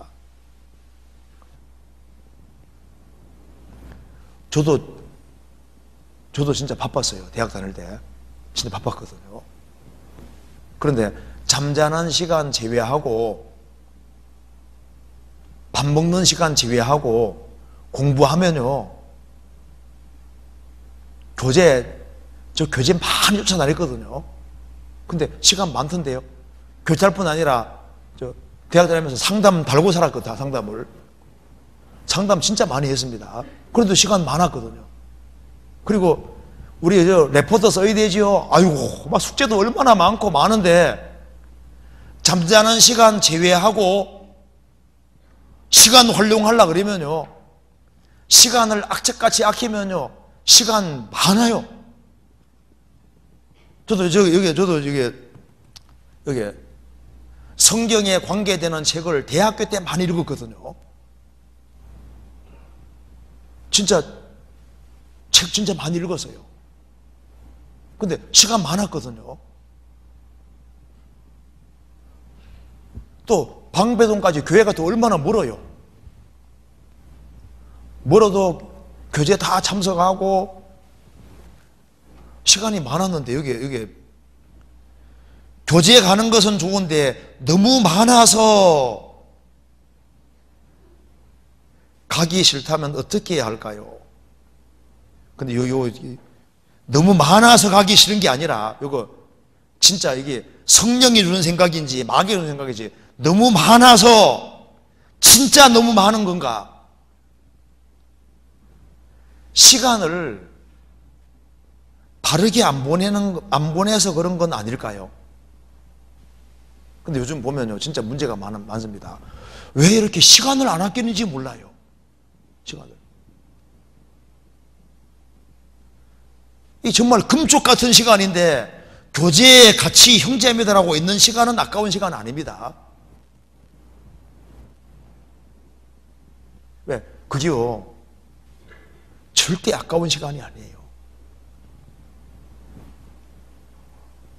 거기에서 많은 것들을 사실 시간 지나면 배우게 됩니다. 근데 우리가 살아가는 가운데 여기에 너무 많아서 진짜 많을까? 오히려 쓸데없는 데 보내는 시간이 너무 많지 않냐 그 말입니다. 여기 말하기를 또 개인적으로 대학생이라면 생활 속에서 개인적으로 자유롭게 살 수 있는 시간도 최소한은 필요하지 않을까요? 네. 잠자는 시간 제외하고 우리는 크리스찬입니다. 최대한 시간을 아끼고 다른 사람이야 무슨 짓 하든 말든 간에 그건 세상 사람이고 우리는 주님 피로 값주고 사서 주의 것이 된 사람이기 때문에 다른 사람이 놀 때 같이 놀고 세상 사람처럼 즐기고 살면 언제 주를 위해서 모든 걸 준비합니까? 우리는요, 그러니까 세상에 이게 원한이 없는 사람하고 있는 사람이 다른 거예요. 마음에 원한이 있는 사람, 그리고 내가 주님 앞에서 이게 불쌍한 영혼들이 너무 많은데 이 영혼들을 내가 생을 살아가면 주님 앞에 갈 때까지 얼만큼을 건져야 되겠냐? 그것이 크면 클수록이지 않습니까? 제대로 배워야 되겠으니까 이게 시간 투자를 하는데 여기에 교제에 가는 거 좋은데 이게 진짜 좋은 마음인데 이 마음을 좀 더 발전시켜서 너무 많다 생각이 들면요 내가 더 가야지 생각 가지고 좀 하면 좋을 것 같은데 여기에 가기 싫다면은 요 가기 싫다는 마음이 여기 육신일 가능성이 많습니다. 육신. 이제 고등학교 때까지는 이제 막 고등학교 대학 때느라 공부하느라 이제 막 얼매했는데 이제 대학 들어가면 이제 자유다 하고 막 자유롭게 그러면 고등학교보다 사실은 더 철저하게 살아야 되는 거예요. 왜? 나이가 한 살 더 먹었으니까 책임감이 사실 더 있는 거거든요. 이거 얽어매려고 하는 게 아니라 생각해봐요. 나이가 한 살 더 먹었으니까 얼마나 책임감이 더 커요. 이제 내가 대학 생활을 바르게 하면은 그리고 내가 시간을 아껴서 교제 생활을 바르게 해서 훌륭한 크리스찬이 되고 내가 시간을 아껴서 더 철저하게 해서 바르게 익힐 걸 익혀가지고 하면은 하나님 앞에 얼마나 쓰임받을 수 있겠냐 그 말입니다. 그잖아요. 우리 한 사람이 신앙생활 잘하면은 날 통해서 30명, 60명, 100명이 구원받고 나 통해서 누가 구원될지 모르는 거예요. 이 젊은 시절에 구원했을 때는 하나님 뜻이 있습니다. 우리를 괜히 구원시켜 준 게 아니잖아요. 그래서 여기에 만일 대학생들이 하나님 마음을 감동 주는 사람이라면 정말 좋을 겁니다. 하나님 나 좀 보십시오. 나 정말 신앙생활 잘하려고 하는데 정말 도와주시라고. 그러니까 나 하나님 내 주변에 내가 나이도 한 살 더 먹고 이제 대학생인데 내 인생 어떻게 살아야 되겠습니까? 정말 하나님 앞에서 불쌍한 영혼이 너무 많은데 내가 어떻게 건져야 되겠습니까? 그런 마음 가지고 준비하면요 주님 도와주실 거예요. 그래서 여기에 교재 나오는 거 있지 않습니까? 이거 그냥 괜히 모임 만드는 게 아니라니까요. 그냥 이 교인들을 얽어매려고 하는 게 아닙니다. 그런 문제가 그런 게 아니에요. 이 대학 시절에 유혹이 많은 시절에 같이 모여서 신앙생활 잘하면요 그 사람이 사회에 나가서 얼마나 많은 사람을 건지고 세우겠습니까? 그 다른 사람 영혼들 때문에, 영혼들 때문에. 우리가 구원받기 위해서 얼마나 많은 사람이 희생 수고했습니까? 우리가 만일 이 젊은 시절에 정신 차리고 시간을 아끼고 교제하는 것을 즐거워하고 더 적극적으로 모이고 그러면은요, 주님이 도와주시면은 주님의 도움으로 생을 살게 되고, 그리고 하나님 날 통해서 아주 크고 귀하게 쓸 수 있습니다. 하나님께서 특별히 이 대학생들에게 관심이 많을 겁니다. 신입생들 정말 주님이 관심이 많을 거예요. 그래서 특별히 청년들이 같이 모여서 그리 모이기를 힘쓰고, 그리고 그것을 기뻐하고 즐거워하고, 그러면 즐거운 마음으로 공부하면 공부도 잘 되고, 그래서 오히려 모임을 열심히 하는 것이 오락을 줄이고 공부를 더 할 수 있게 만드는 게 될 겁니다. 만일 크리스찬들이 모일 때도 적당한 선에 대충 모이면요, 적당한 크리스찬이 되고 주님 앞에 크고 귀하게 쓰임받지 못할 크리스찬이 될 확률이 많아요.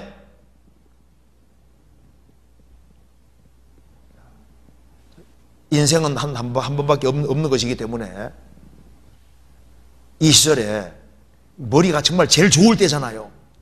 이때 같이 교제하고 배운 건 다 남는다니까요. 그리고 이 학생 시절에 배운 것이 결국은 다 남는 것이기 때문에 같이 무리 가운데서 계속 배워요. 교제 가는 것이 좋은데 너무 많아서 가기 싫다면은요, 내가 마귀에게 속는다 생각하는 마음을 가지고 더 적극적으로, 그래 봤자 일주일이라는 시간은 그렇게 많지 않다니까요. 그리고 그 나머지 시간은 다른 대학생들은 자유롭게 놀고 한다 할지라도 크리스찬들은 집에 가서도 뭔가를 준비하고, 그리고 다른 사람 놀 때 뒤에서 칼을 가는 것처럼요, 부지런히 준비해요. 그래서 하나님이 쓰실 수 있도록. 그래서 절제하지 않은, 절제해서 대학에 들어왔잖아요. 주님 앞에 쓰임받기 위해서도 이기기를 다투는 자마다 모든 일에 절제하나니. 그래서 이 젊은 시절에 힘을 바르고 건전한 데다가 이거 투자할 수 있도록 주님이 다 보시고 신문대로 정확히 거둡니다.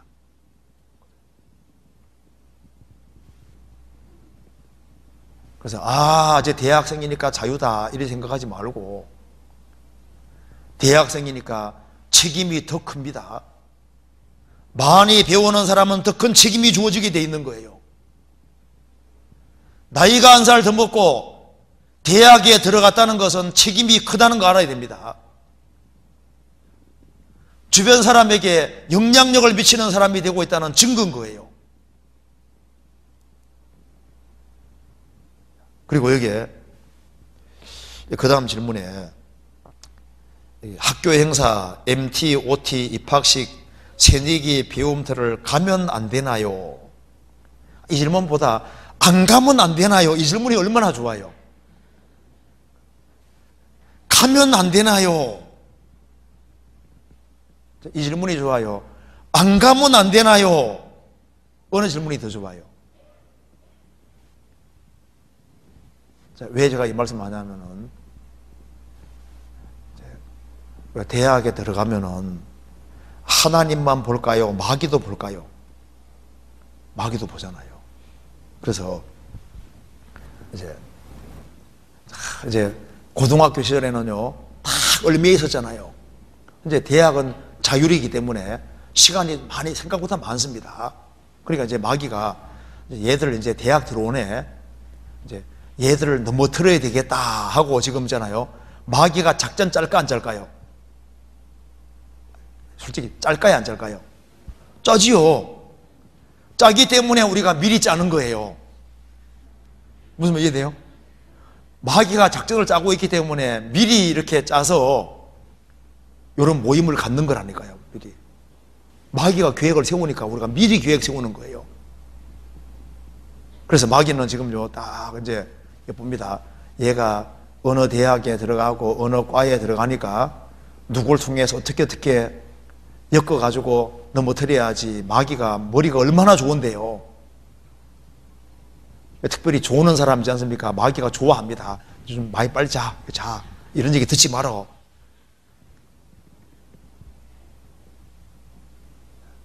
마귀가 배후에 있어요. 마귀는 틈을 딱 노리고 있습니다. 그래서 먼저 구원받고 신앙생활 잘하는 사람들, 선배들 얘기를 잘 들으면요, 겪어왔기 때문에 그 선배들 얘기를 잘 들어야 되는데, 구원받고 신앙생활 잘하는 선배들의 얘기를 들어야 되는 거예요. 그럼 그 선배들은 주로 뭐라 얘기합니까? 안 가도 대학생활 하는데 천년 지장이 없어. 그렇게 말하지 않았던가요?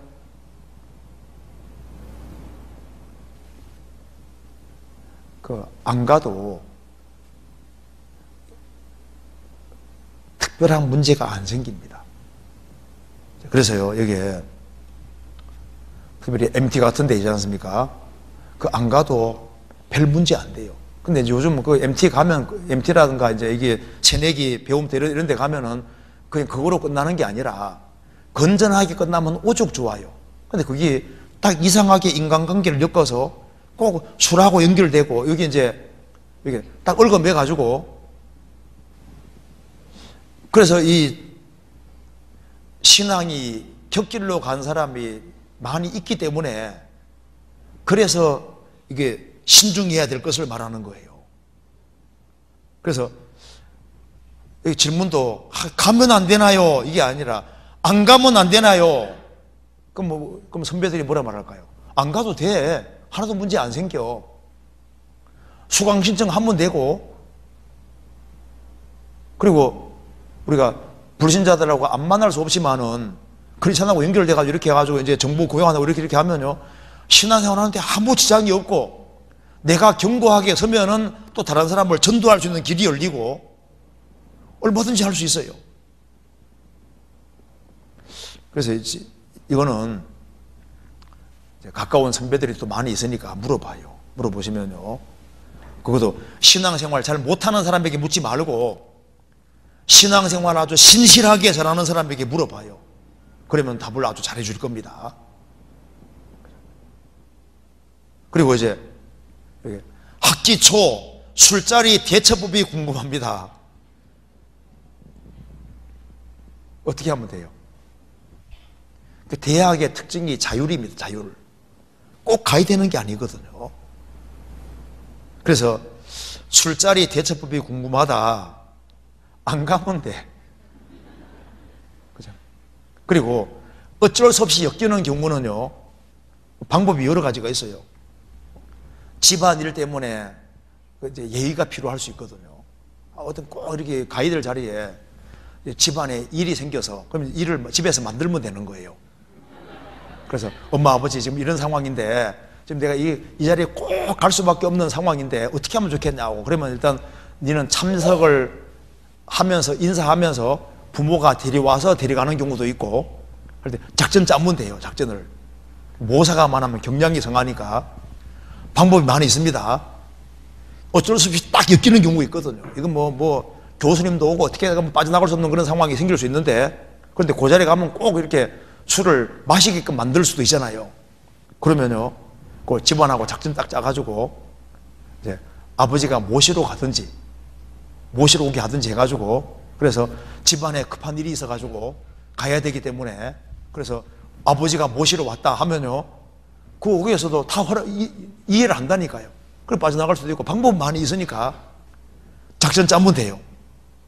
근데 한 잔 마시기 시작하잖아요. 그럼 그 다음 봐요. 그 다음 줄줄이 엮인다니까요. 그러니까 처음부터 딱 금을 걷는 식으로 가면요, 그러면 그 다음부터는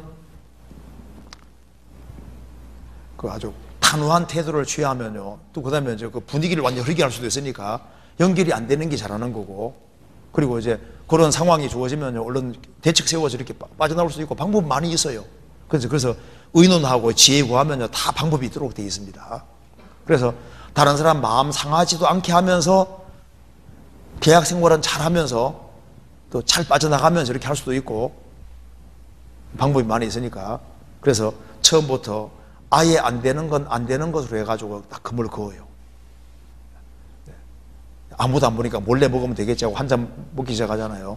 그러면 이제 그 다음부터는 이제 한 잔으로 끝나는 게 아니라니까요. 이제 줄줄이 쫙 엮이게 돼 있는 거예요. 우리가 처음부터 딱 금을 긋는 길을 택하는 게 현명합니다. 사람을 두려워하지 말고 하나님을 두려워해서 처음부터 딱 금을 그어요. 그 다음 질문에 이제 여기 술자석에도 내 혼자 크리스찬이고 불신자들이 가득 있으면요, 그거 참 빠져나오기 어렵습니다. 그러니까 아예 처음부터 그 자리에 안 있는 게 잘하는 거죠. 거기서 같이 있는 자리에서 아주 단호하게 딱 취하면요, 물론 잘하는 것이지만은 차라리 그럴 바에는 안 가는 게 잘했다는 걸 자기 알다니까요. 괜히 그 분위기를 확 흐리게 만들어 버리잖아요. 그래서 내가 먼저 영적으로 강해지는 것이 필요하고 일단은 단호한 태도 취하셔요. 그게 잘하는 겁니다. 그리고 두 번째, 그 다음 질문 봅시다. 이성 친구 전도, 이성을 친구로 사귀어도 되나요? 성경에서 봅시다. 고린도전서 5장 봐봐요.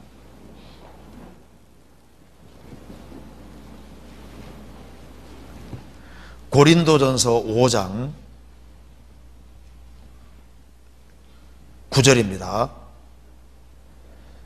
내가 너희에게 쓴 것에 음행하는 자들을 사귀지 말라 하였거니와, 이 말은 이 세상에 음행하는 자들이나 탐하는 자들이나 토색하는 자들이나 우상 숭배하는 자들을 도무지 사귀지 말라는 것이 아니니, 만일 그리하려면 세상 밖으로 나가야 할 것이니라. 여기 도무지 사귀지 말라는 것이 아니니, 이게 공적인 사귐 말하는 겁니다. 세상에는 죄 짓는 사람으로 가득하기 때문에 공적으로 대화한다든가 이런 것까지 금하는 건 아니다. 그러니까 대학 생활을 해야 되니까 그런 사람들하고 공식적으로 사귀고 대화하고 뭐 스터디도 하고 해야 될 거 아니에요. 그런까지 금하는 건 아니다. 그러려면은 세상 밖으로 나가야 된다. 그러면 어떤 사귐을 금지하냐 하면 이런 사귐을 금지하는 겁니다. 고린도서 6장 14절. 너희는 믿지 않는 자와 멍에를 같이 하지 말라. 의와 불법이 어찌 함께하며 빛과 어둠이 어찌 사귀며. 여기 사귐이라는 건 펠로우십입니다. 헬라 원어로 코이네리아인데 친밀한 사귐 말하는 거예요.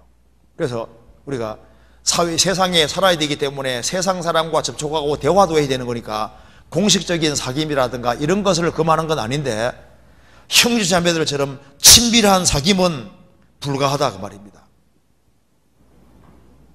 그래서 우리가 이제 학교 생활하는 가운데서 차도 한 잔씩 마시고 뭐 이제 우리가 스터디고 하든가 이런 것도 하고 뭐 이렇게 얘기하려고 해야 될 거 아니에요. 그런 것을 넘어서서 친밀한 사귐으로 들어가는 것은 이건 안 되는 거예요. 그래서 이성을 친구로 사귄다고 할 때 이게 친밀한 사귐으로 들어가기 때문에 크리스찬이 사귈 때는 결혼을 전제하는 것이 되는 겁니다. 그래서 공적인 사귐을 넘어서서는요, 안 하는 것이 그게 잘하는 거예요. 왜냐하면 내 짝은 있어요, 없어요? 내 짝은 있어요. 그리고 가능하면 빨리 결혼해요. 빨리 학교 졸업해가지고 빨리 결혼하고 빨리 결혼하는 길을 택하라고, 빨리. 좀 사귈 생각하지 말고 공부 열심히 해서 빨리 직장 잡아가지고 빨리 결혼하는 길을 택해요, 빨리. 그렇지? 무슨 말 이해되죠? 괜히 사귀려고 생각하지 말고 빨리 결혼하면 돼, 빨리.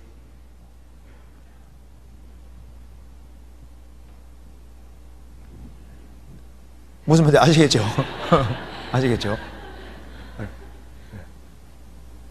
그리고 그 다음에 어떻게 고등학교에서 넌 왜 남자 또는 여자친구가 없어 안 사귀어? 라는 질문, 친구의 질문에 그리스도인이니까 라고 말하기엔 뭔가 설명이 부족해 보입니다. 일일이 이유를 설명하기엔 친구가 이해를 못할 것 같습니다. 친구는 학생 시절 젊었을 때 다양한 이성과 사귀어보고 자기 스타일을 발견해서 결혼해야지 안 그러면 결혼을 제대로 못한다고 하는데 저는 그렇게 생각 안 합니다. 그렇게들 이성 친구를 사귀면서 결국은 헤어지고 후에는 누구랑 결혼하고 잘 살 것 같은데 이혼하고 대한민국 커플 3쌍 중 1쌍이 이혼한다는 신문 자료가 생각이 납니다. 그러는데 그렇게 여러 번 사귀어 봤으면서 결국 헤어질 거면 결혼 전에 왜 굳이 여러 번 이성 친구를 사귀는지 이해가 안 됩니다. 정말 좋은 거예요, 이렇게. 이해가 안 돼야지 맞지. 본론으로 돌아가서 넌 왜 이성 친구를 안 사귀어? 라는 질문에 성경적으로 진솔하게 답해주고 싶은데 어떻게 대답하는 것이 좋을까요? 공부하느라 바빠서 이렇게 대답하는 게 좋을까요? 나는 벌써 사귀고 있어. 누군데? 예수님하고. 근데 자기 할 일을 하느라 바빠서, 그래서 이제 공부하느라 바빠서 이 말 할 때는 공부를 진짜 열심히 하는 사람이 말해야 되는 겁니다. 공부 안 하면서 그 말하면요, 이 핑계 대는 그러잖아요. 그러니까 공부를 정말 열심히 해가지고 바빠가지고 공부 정말 바쁜 사람이잖아요. 그러면 그 질문이 되잖아요. 근데 또 한 가지는 나는 아직은 사귀고 싶지 않아 이렇게 말하는 것도 좋잖아요. 아직은 나는 생각 없어. 딱 저럴 수 있습니다. 아직은 사귀고 싶지 않다는데 뭐라 하겠어요? 그렇죠? 난 나중에 차차 사귈 거야. 말 되잖아요. 나중에. 지금은 그런 생각 없어 하면 끝인 거예요. 그렇잖아요. 그리고 이제 왜 술을 마시면 안 되는 것인가요? 성경에서 금지했잖아요. 성경에서 봅시다. 잠언 23장. 그렇게 마시고 싶어요. 왜 마시면 안 되는 것인가요? 잠언 23장 29절. 재앙이 네게 있느뇨, 근심이 네게 있느뇨, 분쟁이 네게 있느뇨, 원망이 네게 있느뇨, 까닭없는 창상이 네게 있느뇨, 붉은 눈이 네게 있느뇨, 술에 잠긴 자에게 있고 혼합한 술을 구하려 하는 자에게 있느니라. 포도주는 붉고 잔에서 번쩍이며 순하게 내려가나니 너는 그것을 어떻게 하라고요? 보지도 말지어다. 술은 아예 처음부터 쳐다볼 생각하지 말아라. 전쟁으로 죽은 사람보다 술로 죽은 사람이 훨씬 더 많다고 합니다.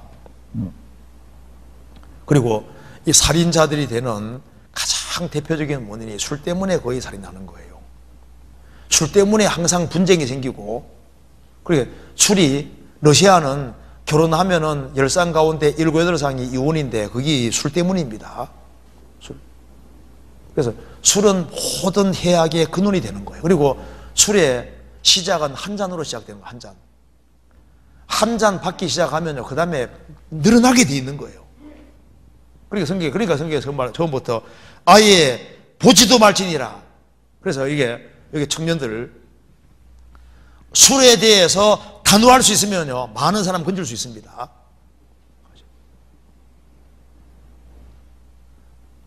저희 집은 술꾼 집안입니다. 저는 술 안 먹는 길을 택했습니다. 술 있지 않습니까? 술이요, 진짜 문제 많이 생겨요. 저희 동네가 이 강원도 탕방촌이기 때문에, 술 때문에 집안 문제가 다 생기는 거예요. 술이 문제가 심각합니다. 강원도 탕방촌에 살아봐요. 막 집안이 막 쨍마랑쨍마랑 소리 나고 이거 하는 것이 전부 다 술 문제. 가정 불화를 가져오는 핵심이 이게 술입니다. 술. 그래서 술을 그 어디서 배우느냐? 보통 대학에서 많이 배우거든요. 같이 모였다면 술 먹는 거예요, 술. 근데 처음부터 딱 이렇게 안 막는 길을 딱 택하면요, 그러면 많은 사람을 건질 수 있고, 술 걸치면 전도 못 합니다. 술 한 잔씩 먹으면서 야, 예수 믿어봐 좋아하면 누가 믿겠어요? 전도 못 해요. 그 다음 여기 질문 중에 좋은 질문이 나와 있습니다. 세상 것을 포기해야 하나, 대중문화, 주변에서 어쩔 수 없이 가요가 들릴 때 어떻게 해야 하나? 근데 사실 이건 질문거리도 사실 안 됩니다. 왜 안 되냐 하면은, 자기 할 일을 열심히 하면은요, 다른 것이 밑에 내려간다니까요. 여기 보면은,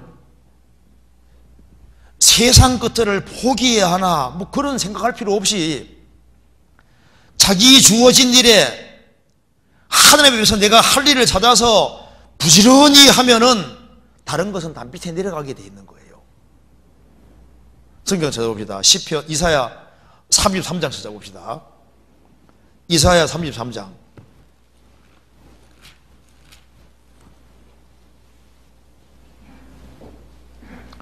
14절입니다. 시온의 죄인들이 두려워하며 경건치 아니한 자들이 떨며 이르기를, 우리 중에 누가 삼키는 불과 함께 거하겠으며 우리 중에 누가 영영이 타는 것과 함께 거하리 하도다. 오직 의롭게 행하는 자, 정직히 말하는 자, 토색한 재물을 가증히 여기는 자, 손을 흔들어 뇌물을 받지 아니하는 자, 귀를 막아 피를 흘리려는 꾀를 듣지 아니하는 자, 눈을 감아 악을 보지 아니하는 자, 그는 높고 높은 곳에 거하리니 견고한 바위가 그 보장이 되며 그 양식은 공급되고 그 물이 끊치지 아니하리라 하셨느니라. 이렇게 죄인은 삼키는 불, 영영이 타는 곳에 들어갑니다. 그런데 오직 의롭게 행하는 자, 정직히 말하는 자, 귀를 막아 피를 흘리는 꾀를 듣지 아니하는 자, 눈을 감아 악을 보지 아니하는 자, 그는 높은 곳에 천국에 있게 될 것이다. 세상에는 천국도 있고 지옥도 있습니다. 그렇기 때문에 크리스찬이 우리 시대에 정말 근실하게 사는 사람, 크리스찬들은 다 부지런해야 되는 거예요. 내가 자기 사업에 근실한 사람을 보았느냐? 이러한 사람은 왕 앞에 설 것이요 결코 천한자 앞에 서지 아니리라. 내가 자기 주어진 일에 성실한 사람을 봤느냐? 그 사람은 존귀하게 될 것이다. 자기 주어진 일을 최선 다해서 하고 자기 주어진 일에 바쁘면은 다른 것은 하위에 내려가게 되는 거라니까요. 지금 이 시절에는 배울 게 많잖아요. 언어도 열심히 배워야 되고, 지금 시대에 지금 대학생 시절은 준비하는 기간이기 때문에 정말 부지런히 준비해요. 젊은 시절에 머리 제일 좋을 때니까 제일 습득하기가 쉬워요. 그리고 이때는 보고 듣는 게 영향을 많이 미치기 때문에 보고 듣는 걸 금지하기가 어렵잖아요. 그러니까 바빠야 되는 거예요. 바빠야 되는 거예요. 자기 주어진 일에 정말 부지런해야 되는 겁니다. 그러면은 다른 건 내려가는 거예요. 어떤 사람 말합니다. 테니스 하는 게 죄냐고. 자기 할 일을 다 하고 테니스 하면 죄가 아니잖아요. 자기 할 일 안 하고 테니스만 들고 다니면 죄가 되는 겁니다. 그렇잖아요. 자기 주어진 일을 충실히 하면은 다 균형이 잡히게 돼 있는 거예요. 자기 할 일을 등한히 하면은 균형이 안 잡히니까 이게 휘청휘청 한다니까요. 휘청휘청 안 하려면은 자기 주어진 일에 하나님 앞에서 정말 최선 다해서 하려고 해봐요. 그러면은 이상하게 균형이 잡혀집니다. 이게 다 맞아 들어가는 게 신기해요. 우리가 지금 세상 문화가 막 밀려오는데 이걸 소극적으로 대처해야 하면 딸려갑니다. 적극적으로 이 건전한 곳에 거기에다가 시간을 투자하려고 그러니까 부지런히 그러면 다른 것이 자연스럽게 정리가 딱 되게 돼 있는 거예요. 그런데 우리 시대에 너무 많이 놀거든요. 너무 할 일을 열심히 안 해요. 그 자기 주어진 일에 정말 최선 다해 하면 얼마나 좋겠어요. 여기 또 질문 나온 것이 PC방, 노래방, 당구장은 가면 안 되는 이유가 무엇인가요? 주님과 같이 가봐요. 예수님 데리고 가봐요. 예수님 같이 PC방 갑시다. 노래방 갑시다. 당구장 같이 갑시다.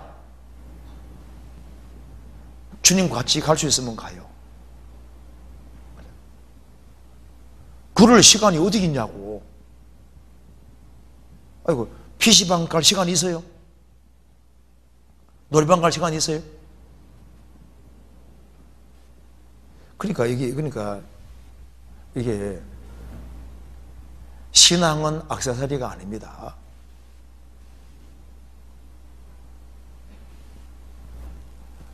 지금 여기 대학생. 지금 중학생이 아니라니까요. 근데 보세요. 이게 참 세상이 잘못되어 가는 것이 과거에는 14살 되면 의젓했거든요. 어른스러워서 말도 어른스럽고 정말 훨씬 조심해 살고 인격이 훨씬 훌륭한 사람으로 되는 것이 그게 정상인데 요즘 보면 나이가 들어갈수록 또 사고뭉치가 돼가고 죄송합니다. 더 삐딱하게 돼가고 더 세상적이 되고 세상적으로 죄를 더 많이 짓는 쪽으로 가는 거예요. 어떻게 된 거냐 그 말입니다. 이상하잖아요. 나이가 들어갈수록 야 인생의 장래를 생각하고 내 인생을 어떻게 살 거냐 고민도 하고 뭔가 세상에서 보람된 일을 해야 되겠고 하나님 앞에 정말 영광 돌리는 그런 사람이 돼야 되겠고 어떻게 하든 간에 유익을 끼치는 사람이 어떻게 하면 될 수 있을까 이걸 연구하고 생각을 해야 될 나이입니다. 근데 지금 그 나이가 아니라 어떻게 하면 오락을 하고 어떻게 하면 더 즐기고 어떻게 하면 죄 많이 더 짓고 이렇게 할까? 그럼 이것이 성장하는 거 역행하는 거잖아요. 지금 나이가 들어가고 있는 겁니다. 나이가 지금 애들이 아니에요. 지금요. 지금 대학생이면은 중학생이 아니고 고등학생이 아니고 대학생이면 지금 컸잖아요. 큰 대학생이니까 뭔가 비전을 가지고 하나님 나라와 영광을 위해서 내가 어떻게 살아야 될 것이냐 그걸 고민하면서 어떻게 하면 성경을 더 바르게 익히고 어떻게 하면 내 인생에서 더 많은 사람을 건지고 세울까 그쪽으로 고민하고 하나님 내가 어떻게 하면 좋겠습니까? 내가 어떻게 살면은 주님 앞에 영광 돌리고 세상을 정말 보름되게 살 수 있을까요? 그걸 고민하고 같이 모이면 그런 걸 같이 얘기하고 그래야 될 나이다 그 말입니다. 그렇잖아요.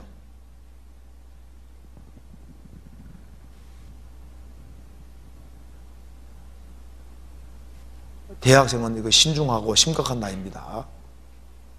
이게 아주 중요한 나이예요. 그리고 이제 좋은 질문 나와 있는데 성격이 소심해서 전도하기 어려운 것 같아요.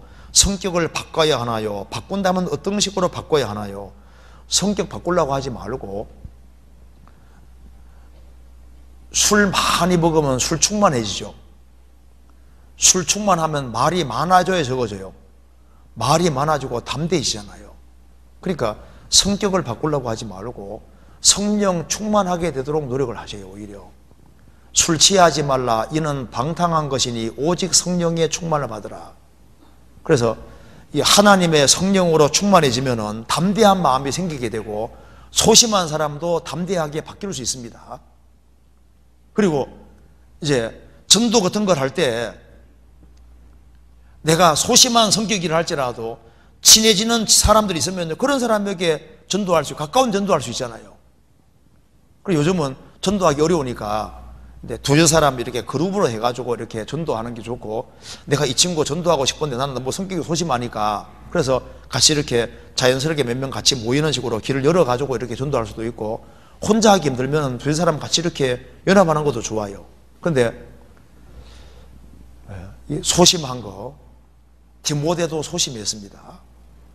근데 누구든 소심할 수 있는데, 근데 중요한 것은 충만해지면은 좀 담대해지는 것이 있어요. 술 충만하면은 말이 많아집니다. 담대해지는 것처럼 성령 충만하면은 담대해지고, 그리고 왜 이게 담대해지냐 하면요, 이 성경이 믿어지면 담대해집니다. 아세요? 약 선전하는 사람 보세요. 약에 대한 확신이 생기면 막 얘기하게 되잖아요. 이제 어떤 사람 보면요, 뭐 몸이 안 좋아. 근데 내가 이 약을 써보니까 이게 정말 좋거든요. 그러면 약 얘기하게 돼 있다니까. 뭔가 확신이 생기면 얘기하게 돼 있거든요. 이것이 정말 절대적인 진리고 내가 확인해보니까 이게 틀림없어요. 틀림없어. 그러면은 입이 근질근질하게 되고, 이게 너무 확실하면은 주변 사람에게 얘기를 하고 싶어지고 하게 된다니까요. 그래서 이제 여기에 소심한 성격이면요, 이 성경을 있지 않습니까? 꼼꼼하게 읽으면서 성경을 확인을 딱 해보면, 야, 이게 진짜구나. 이게 딱 믿어지면은, 믿어지는 것은 얘기가 나오게 돼 있습니다. 성경에서 말씀하기를 믿는 거로 말하노라. 믿어지면은 반드시 말이 나오게 돼 있다니까요. 그럼 왜 말이 안 나오냐 하면은 소심해서 안 나오는 것보다 안 믿어지는 거예요. 확신이 딱 생기면은 얘기가 나오게 되는 거예요. 이게 진짜인데 이거 안 받아들이면 지옥 가는 게 확실하면요, 어떻게 하든 간에 전해주려고 하게 되는 거잖아요. 그잖아요. 그래서 여기에 그럼 어떻게 하면 충만하게 되느냐? 많이 먹으면 돼요. 술 충만하려면 술 많이 먹으면 되는 것처럼 성령 충만하려면 성령을 많이 마시면 돼요. 어떻게 마실까요? 내가 너희에게는 말이 영이요 생명이라는 말씀대로 하나님 말씀을 부지런히 듣고, 실제로 인터넷 사이트 있잖아요. 우리 들어가서 복습을 자꾸 하고, 우리 어떤 지역교회 가보면요, 진짜 자매님들 아주 훌륭한 분들 많습니다. 그 말씀을 테이프를 갖다 놓고 시간 날 때마다 계속 들어요. 계속 여러 번 듣고 또 듣고 또 듣고 해서 완전 체득이 되도록. 그러니까 말씀 가운데 사니까 충만해지지 않을 수가 없는 거예요. 그래서 이 절에는 말씀을 듣고 복습을 하고 완전히 그냥 내 것으로 만드는 작업을 하고, 그렇게 해서 말씀에 대한 확신이 생기면은 자기도 모르게 자꾸 충만해지는 것이 맞습니다. 그러면 여기 입으로 자꾸 나오게 되고, 소심한 성격도 바꿔지게 되고, 그리고 구원받은 무리 가운데서만 성격이 소심한 것도 바꿔집니다. 바꿔지고 용기가 생기고 힘이 생기고 이제 그렇게 되게 돼 있어요. 그래서 세일즈 하는 사람들은요, 이게 자기 제품에 대해서 확신이 딱 생겨야 되거든요. 확신이 생겨야만 이게 제품 잘 팔 수 있다니까요. 이거 먹으면 진짜 좋아져. 그러면요, 담대하게 얘기하게 되는 거예요. 그래서 이 복음에 대한 확신, 성경에 대한 확신, 그런 것이 필요합니다. 그리고 여기에 친구가 이제 저희 교회에 대해서 이제 이 안 좋은 교회라고 막 핍박하는데, 막 제가 이 해명을 해줘도 안 믿는다. 이 상황에서 그런 사람들을 전도해야 하나요? 어떻게 하는 것이 성경 말씀에 맞는 것인가요? 친구한테 우리는 이상한 교회가 아니라고 설명해줘도 안 믿는다. 이 상황에서 그런 사람들을 전도해야 하나요? 어떻게 하는 게 성경 말씀에 맞나요? 근데 먼저 우리가 전도하는 데 있어서 말로 전도하는 것도 효과가 있지만 그것보다 더 큰 효과는 행실로 보이는 것이 사실 영향이 크거든요. 야, 저 사람은 정말 크리스찬답다. 정말 주님이 저 안에 사신다. 저 친구는 뭔가가 다르다. 그러면은 그 말에 힘이 있는 거예요. 근데 말로 설득하는 건 쉽지 않거든요. 그래서 우리가 주님을 모시고 주님 중심으로 생활을 살아가면은 주변 사람들이 야, 뭐가 다르구나. 그러면 전도할 때 힘이 있는 거예요. 그리고 특별히 여기에 말하기를 우리가 이제 전도를 하는데 이 친구가 영 안 받아들인다 하면 딱 하나님께 맡기고 그 다음에 될 만한 사람에게 먼저 하는 게 잘하는 겁니다. 그래도 여유가 있으면 또 하고, 그런데 네가 이기나 내가 이기나 해보자 하고 이렇게 물고 늘어지지 말고 딱 맡기고. 사람이 얼마나 많은데요. 될 만한 사람, 그리고 내가 신앙생활 잘하면 주님이 구원받을 만한 사람을 연결시켜 주시는 거예요. 그래서 전도 잘하는 사람은 비결이 있습니다. 전도 잘하는 사람은 굉장히 신뢰성 있게 행동을 하는 거예요. 그리고 그 사람이 약속을 지킬 수 있도록 이렇게 잘 유도하는 사람이 있는데 그런 것부터 배워야 됩니다. 성경 한번 찾아봅시다. 골로새서 4장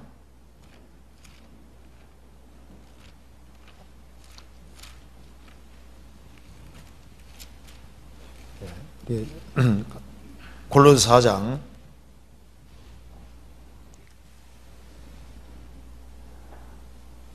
5절 같이 읽어보겠습니다.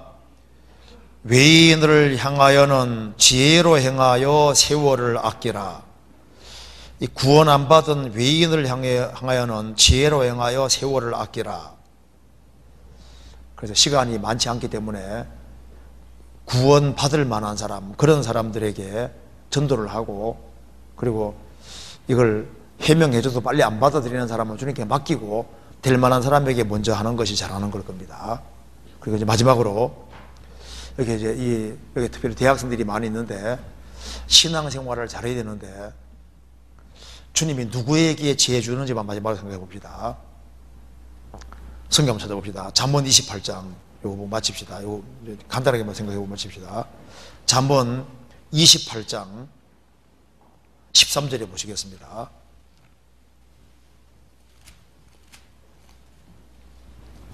13절 같이 읽겠습니다. 자기의 죄를 숨기는 자는 형통치 못하나 죄를 자복하고 버리는 자는 불쌍히 여김을 받으리라. 자기의 죄를 숨기는 자는 형통치 못할 것이다. 이게 이제 대학 생활을 하면서 자기의 죄를 숨기는 자는 형통치 못할 겁니다. 일이 잘 안 풀려 나갈 겁니다. 형통치 못할 거예요. 그런데 비록 죄를 지었을지라도 자복하고 끝나면 안 되고 자복하고 버리는 사람은 불쌍히 여김을 받을 것이다. 하나님의 긍휼과 자비를 입고 하나님의 인도하심을 느끼게 될 겁니다.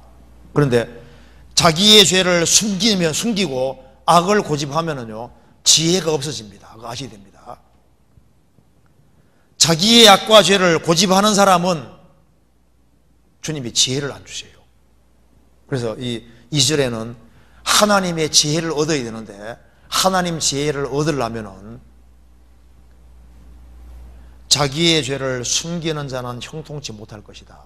죄를 자복하고 버리는 사람, 악을 떠나는 사람, 그 사람 주님께서 특별하게 지혜를 주십니다. 욥기 28장 보시겠습니다.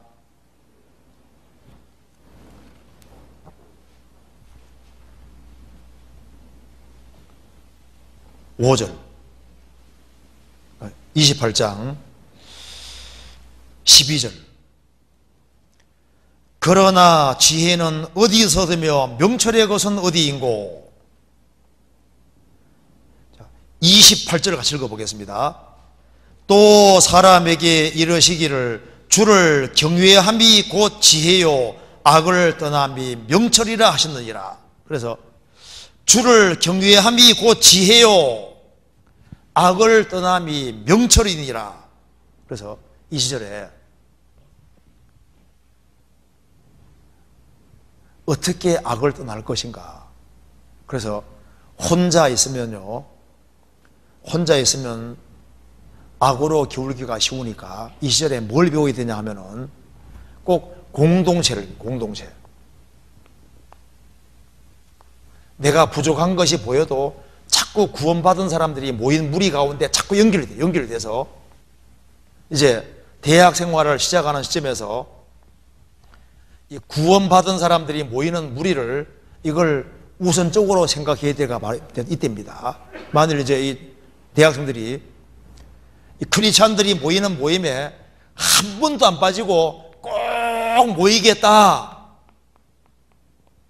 그렇게 하는 사람은 틀림없이 악이 멀어지게 돼 있는 거예요. 왜? 내 혼자 악을 이기기 어렵다니까요. 내 혼자 유혹을 어렵기 때문에 이 시절에 중요한 것이 공동체. 그래서 홀로 있는 사람은 분명히 넘어지게 될 겁니다. 여기 그리스도인들이 모이는 무리를 멀리 하지 않습니까? 얼마 시간 지나 봐요. 저 세상으로 가 있고 완전히 지혜를 싹 비껴버리는 거예요.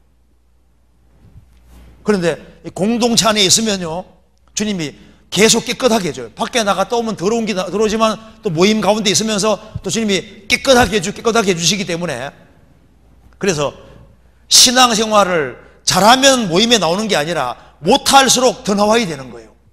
그래서 나와서 자꾸 연결되고 하면요, 주님의 힘에 의해서 신앙생활을 할 수 있게 되는 겁니다. 그래서 이 시절에 꼭 해야 될 것이 뭐냐 하면은 친구 만들어야 돼요. 신앙의 친구, 신앙생활 잘하는 친구를 만들어서 내가 모임에 안 나오면요, 쫓아와서 나 데려가는 그런 친구 있잖아요. 그런 친구를 만들어야 된다니까요. 자, 물어봅시다. 그런 친구 있어요? 내가 이게 모임에 안 나오면요, 막 전화만 오는 게 아니라 쫓아와서 끌고 갈 그런 친구 있어요? 그런 친구를 만들어요. 그렇게 하면은 여기 일꾼들이 많이 생길 수 있고, 그리고 대학 생활을 하면서 많은 사람을 건질 수 있을 겁니다. 진짜요. 무슨 말 이해되죠? 그래서 혼자서는 신앙이 뜨거워지지 않습니다. 그래서 동무, 나를 붙들어줄 동무, 신앙생활 잘하는 동무, 그런 신앙의 친구들, 이제 대학에 들어가도 거듭난 크리스찬들, 그런 친구들을 가까이 하고 어떻게 하든 간에 그런 친구 자주 만나서 신앙생활을 발전시킬 수 있도록 이렇게 하시고, 꼭 무리 가운데 연결돼요. 혼자 있는 건 안 됩니다. 그러면요, 뒷길로 가요. 이 시대에 혼자 힘으로 죄 못 이깁니다. 반드시 연결돼가지고, 그래서 모임 많다고 생각하지 말고 모임을 우선으로 자꾸 생각해가지고 말씀 자꾸 듣고 이렇게 해봐요. 그러면요, 구원받은 무리 가운데서 마음이 뜨거워지고 하기 때문에 이제 신앙생활 하면서 신앙생활 잘 할 수 있는 길이 열릴 겁니다. 그리고 여기 있는 분들이 다 주님 앞에서 그냥 쓰임받는 것이 아니라 크게 쓰임받는 사람 될 수 있다니까요. 크게 쓰임받아야 될 거 아니에요. 이왕 하는 김에 많이 구원받게 해야죠. 그럴 수 있습니다. 나 같은 것이 뭐 이렇게 생각하면 안 되고, 주님은 돌멩이도 아브라함 줘서 만듭니다. 아세요? 소년이 드린 보리 5개 물고기 2마리로 5,000명 먹이셨잖아요. 소년이 무슨 힘이 있어요? 어린 나이에 찬미를 받으신 주님이십니다. 어린 나이도 받으셨는데 나는 대학생인데 나이가 많아요. 내 마음만 돌이키고, 그래서 이번에 여기 같이 이렇게 모임을 하는데 이게 참 중요한 모임입니다. 좀 중요해요. 그래서 자, 모임에 빠지지 말고 꼭 연결됩시다. 그렇게 하시겠죠? 야, 그렇게 하셔야 돼요. 그렇게 하시고, 그리고 여기 신앙생활 잘하는 선배들 말을 잘 들어가지고, 그래서 크리스찬으로서 아주 훌륭하게 되도록 이제 그렇게 좀 했으면 좋겠습니다. 같이 기도하시겠습니다. 자비로우신 우리 아버지 하나님, 여기에 주님 안에서 너무나도 귀한 사람들이 한자리에 같이 모였습니다. 이 대학부 시절이 얼마나 중요한지를 알 수 있도록 도와주시고, 주님이 대학에 두신 거기에도 아주 중요한 뜻이 있는 줄 압니다. 왜 구원했는지를 알 수 있도록 도와주시고, 구원해 주신 이유를 알고 또 나머지 생에 어떻게 살아야 할지를 깊이 생각할 수 있도록 도와주시고, 주님 앞에서는 그날 잘했다는 칭찬을 받을 수 있도록 도와주옵소서. 우리의 신앙생활에 따라 많은 사람의 운명이 걸려있는 줄 압니다. 주님께서 그 마음을 일깨워 주시고 이 시절에 모든 것을 예비하며 준비하며 생을 살 수 있도록 도와주옵소서. 고마우신 우리 구주 예수 그리스도 이름으로 기도하옵나이다. 아멘.